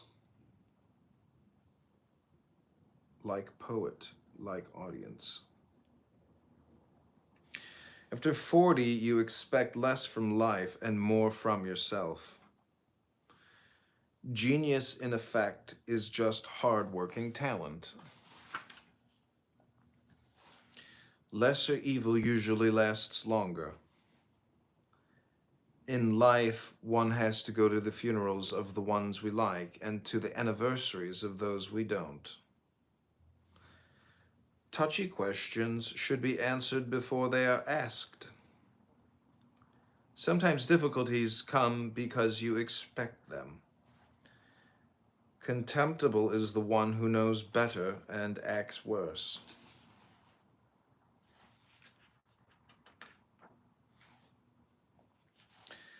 Honest conceit is better than false modesty. You can only believe when you cannot ascertain. It is easier to rebuild a destroyed city than a destroyed trust. Those who fear death do not live forever either. The more laws, the more criminals. He who accepts slavery once will never be free. Ooh, that one's gonna sting. Of 10 people responding to a cry of help, 9 come out of curiosity. A woman surrenders herself only to someone she does not love. Everything wise has already been said by someone else. There are no unconsummated romances. There is something better than justice, charity. Who would not suffer will not rule either. A good feint is as good as a hit. War for some, a via dolorosa, for others, a via dolorosa. Again, this is war. For some, a via dolorosa. For others, a via dolorosa. Dolorosa. For some, for some money, for others money. Not every improvement is for the better. An apology like a clean spot, some of it still remains. That's a good one. The more you know, the more ignorant you should appear. From anger to hate is but a small step. There is no greater joy for a fool than to find a greater fool. No man has yet died of love.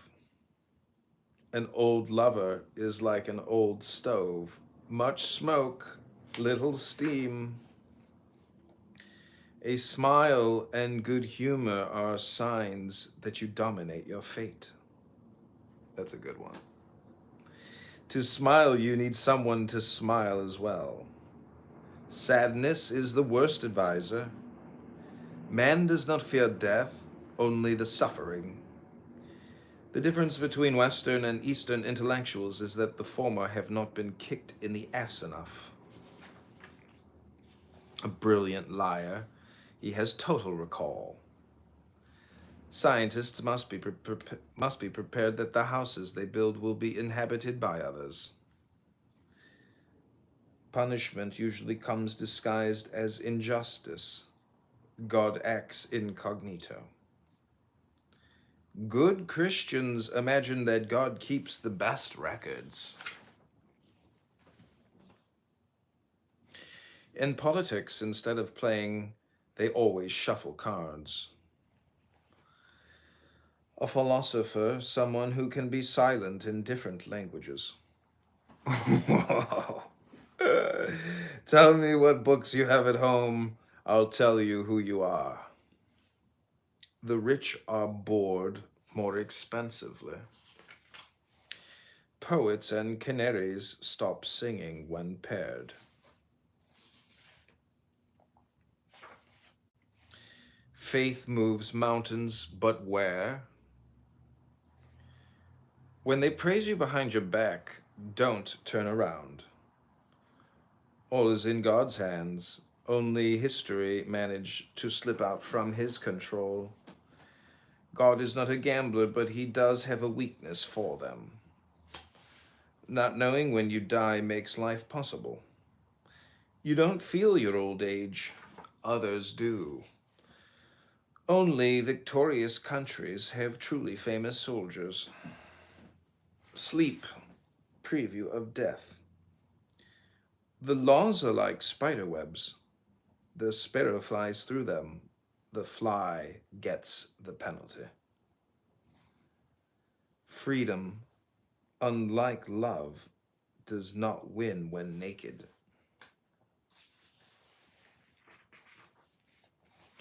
A word in a book is just a word. A word in the mouth is a deed. Words of truth will pierce a rock. Every happiness is a threshold to unhappiness. There are no children, just people. Feminine beauty attracts us more than all the wisdom of the world. Music is the ability to be sad or happy without a reason. Say nothing rather than talk about nothing. Dates are the raisins of history.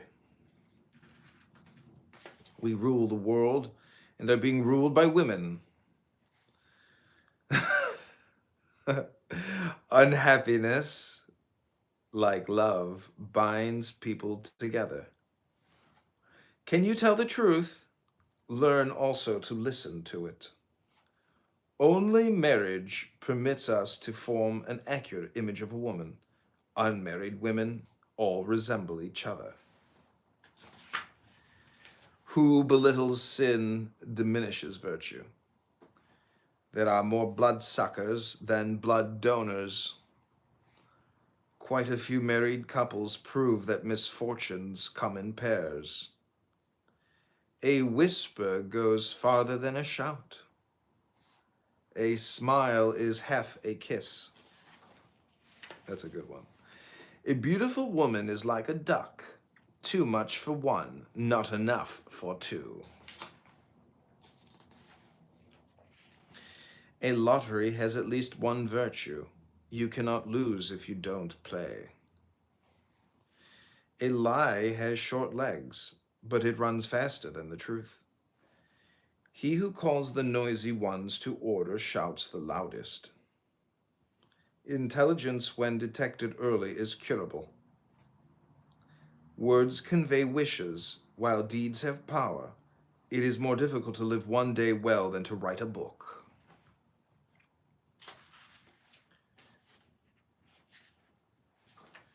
Irony, cousin of impotency. A post-communist slogan. Let people of all planets unite.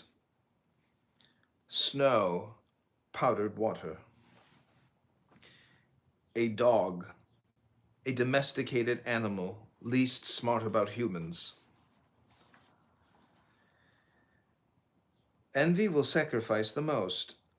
We readily forego our own benefits to assure a neighbor's loss. A satirist is the fool who sees a mousetrap to catch an elephant. The road to success is full of women pushing their husbands. A man can love all over the world, but should marry somewhere close to home.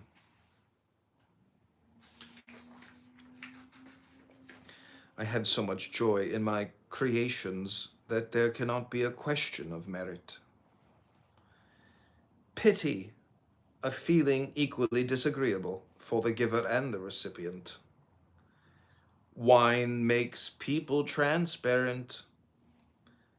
The art of writing is the art of erasing.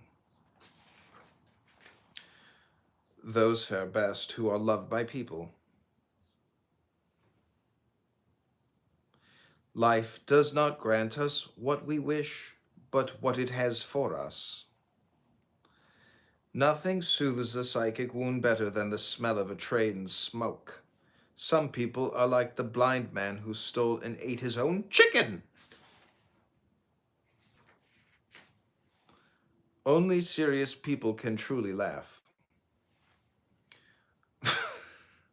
We are good to others to like ourselves more. Laughter and jokes, often a wise man's cry. Old age and youth have the same appetites, but not the same teeth. Hell is paved with male indiscretions. Words are often the gossips of our thoughts. Curiosity, the first step to betrayal. Every man thinks himself a great actor who deserves a wider audience. One woman is not enough. Friendship after love is like smoke after a fire. The more superb a writer, the less literary is his writing. Like society, like literature, only that which comes with great effort is easy to read. Friendship with a woman always ends in love. One goes to the theater mainly for the intermissions. Your church is where you feel God's inspiration, not where you see the cross, walls, and stones. On your face I sadly note the last stage of all misfortunes, boredom. Tango, a sad thought to which one can dance. One needs to learn death as we learn life. Love makes discoveries. Dissipation makes inventions. Never a silly word, one can never comprehend it. You will learn more wisdom from one wife than from 1,000 mistresses. A thief could easily come to terms with a policeman if it was not for the victim. Faith moves mountains on the backs of the faithful. Once I faked virtue, now I fake desire. An ounce of gain, a pound of envy. A friend in need is a friend indeed, but it's better to feed illusions at a good dinner. The woman I dreamt of never refused me. God makes so many beautiful women, but they always scold a womanizer. Experience God's gift when you no longer need it. Who has loved 100 times does not know love. Big quarrels should be settled with little losses. More courageous is he who fears not the whip but fame. When 1,000 sheep realize that they have 2,000 horns, watch out, shepherd and sheepdog. An empty head nods more easily. Do not desire your neighbor's wife in vain. Tragedy to fall in love with a face and marry the whole woman. Throw a lucky man into water and he'll surface with a fish in his mouth. Life, a lifelong death sentence. A pessimist says all women are loose. An optimist does not, but he has hopes. Fidelity, a strong itch with a prohibition to scratch. Even the most beautiful legs end somewhere. The difference between camels and men. A camel can work a week and not drink. A man can drink a week and not work. A horse has 4 legs, one at each corner.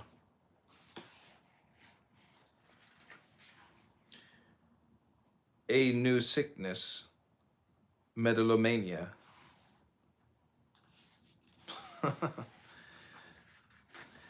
Conscience, that quiet voice which whispers that someone is watching. Egoist is someone who cares more for himself than me. A virtuous girl never chases after boys. Whoever saw a mousetrap chasing mice? Success, something your friends will never forgive you. Raisin, a worried grape.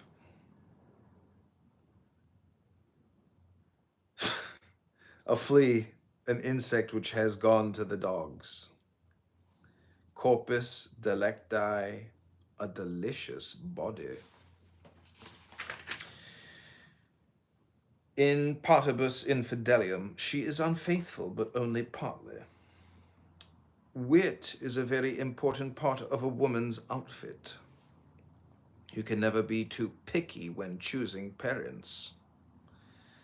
Nothing moves a man as much as the tears of the woman he begins to love, and nothing irritates him as much as the tears of the woman he loves no longer. Love is a dainty golden little box, in which you will find a carefully prepared and concealed little bill. The most important things in life happen only once. Okay, that's a list of Polish proverbs. I hope you enjoyed that.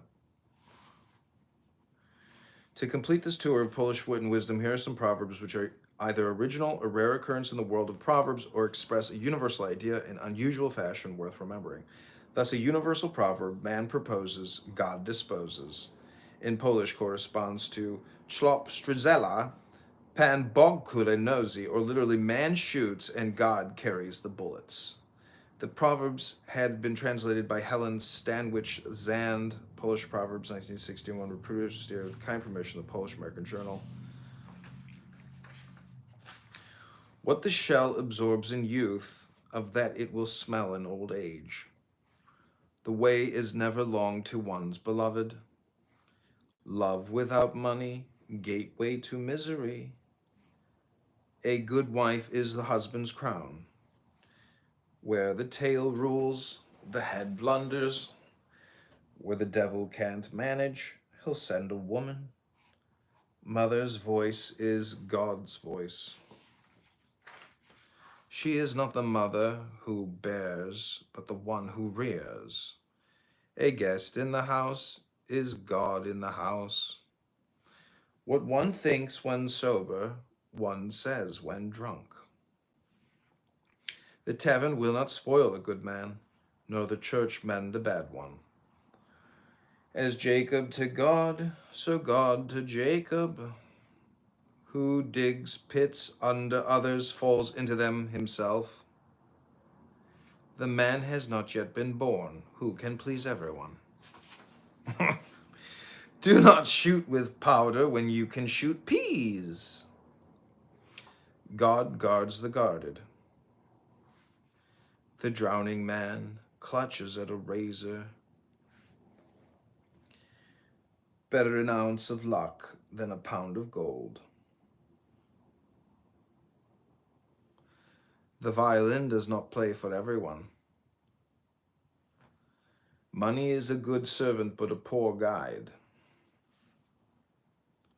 The threshold's too high for my feet. Dog barks, carriage rides on. Go into debt, but make a good showing. Who wants to hit a dog will find a stick. The master's eye fattens the horse. Shake a hoe at the sun.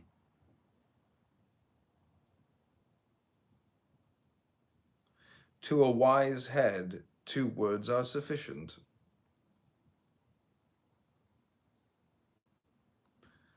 The word flies out a sparrow, but comes back an ox. Okay, that's a treasury of Polish aphorisms by Jacek Galachka. You see, that's what's called a book. A compression book. An intelligence hypnosis book. A spam. Thank you, ma'am. I hope you've enjoyed my meditation. Oh, it's time for me to retreat and retire. I hope it's been useful. It's been fun. Any comments, questions, thoughts, ideas, or opinions about the new you?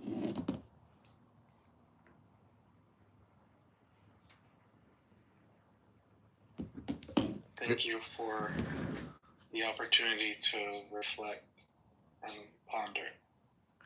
Yeah, it's not easy. I mean, there's a lot of things that I just read that, makes me ashamed, but it's all about updating yourself.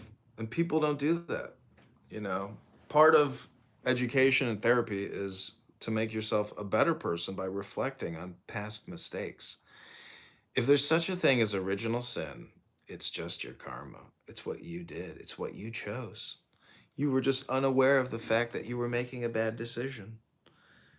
And hopefully through these books, you will have good thoughts, good actions, and good outcomes.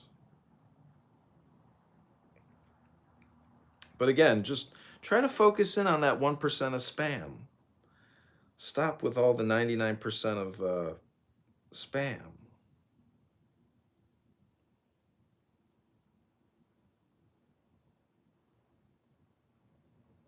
So that's called Wisdom Proverbs Philosophy Education.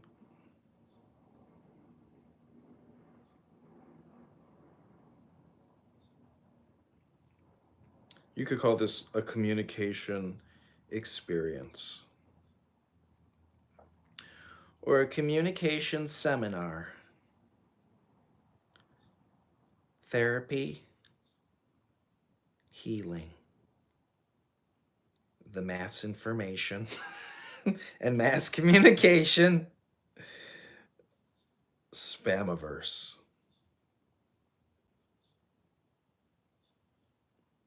Or information overload. Or what we would call psychology.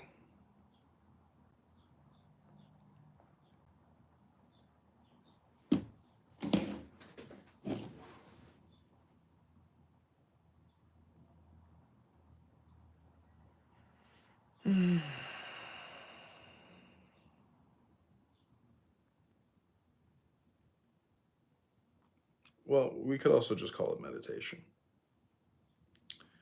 That's the easiest way to frame it all.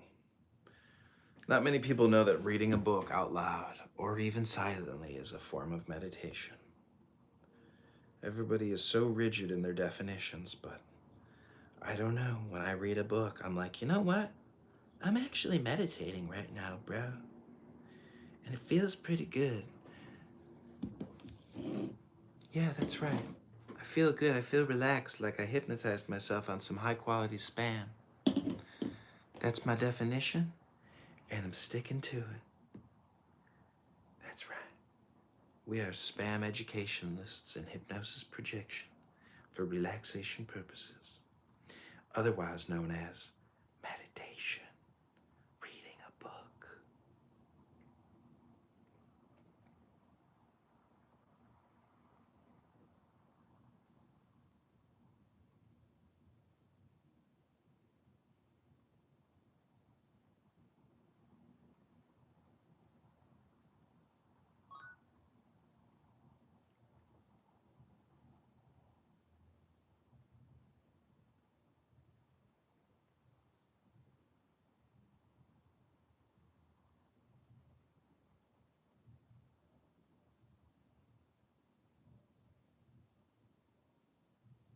Okay, Bima, Infinite, my friend, anything else you want to say? Because this meditation education is complete.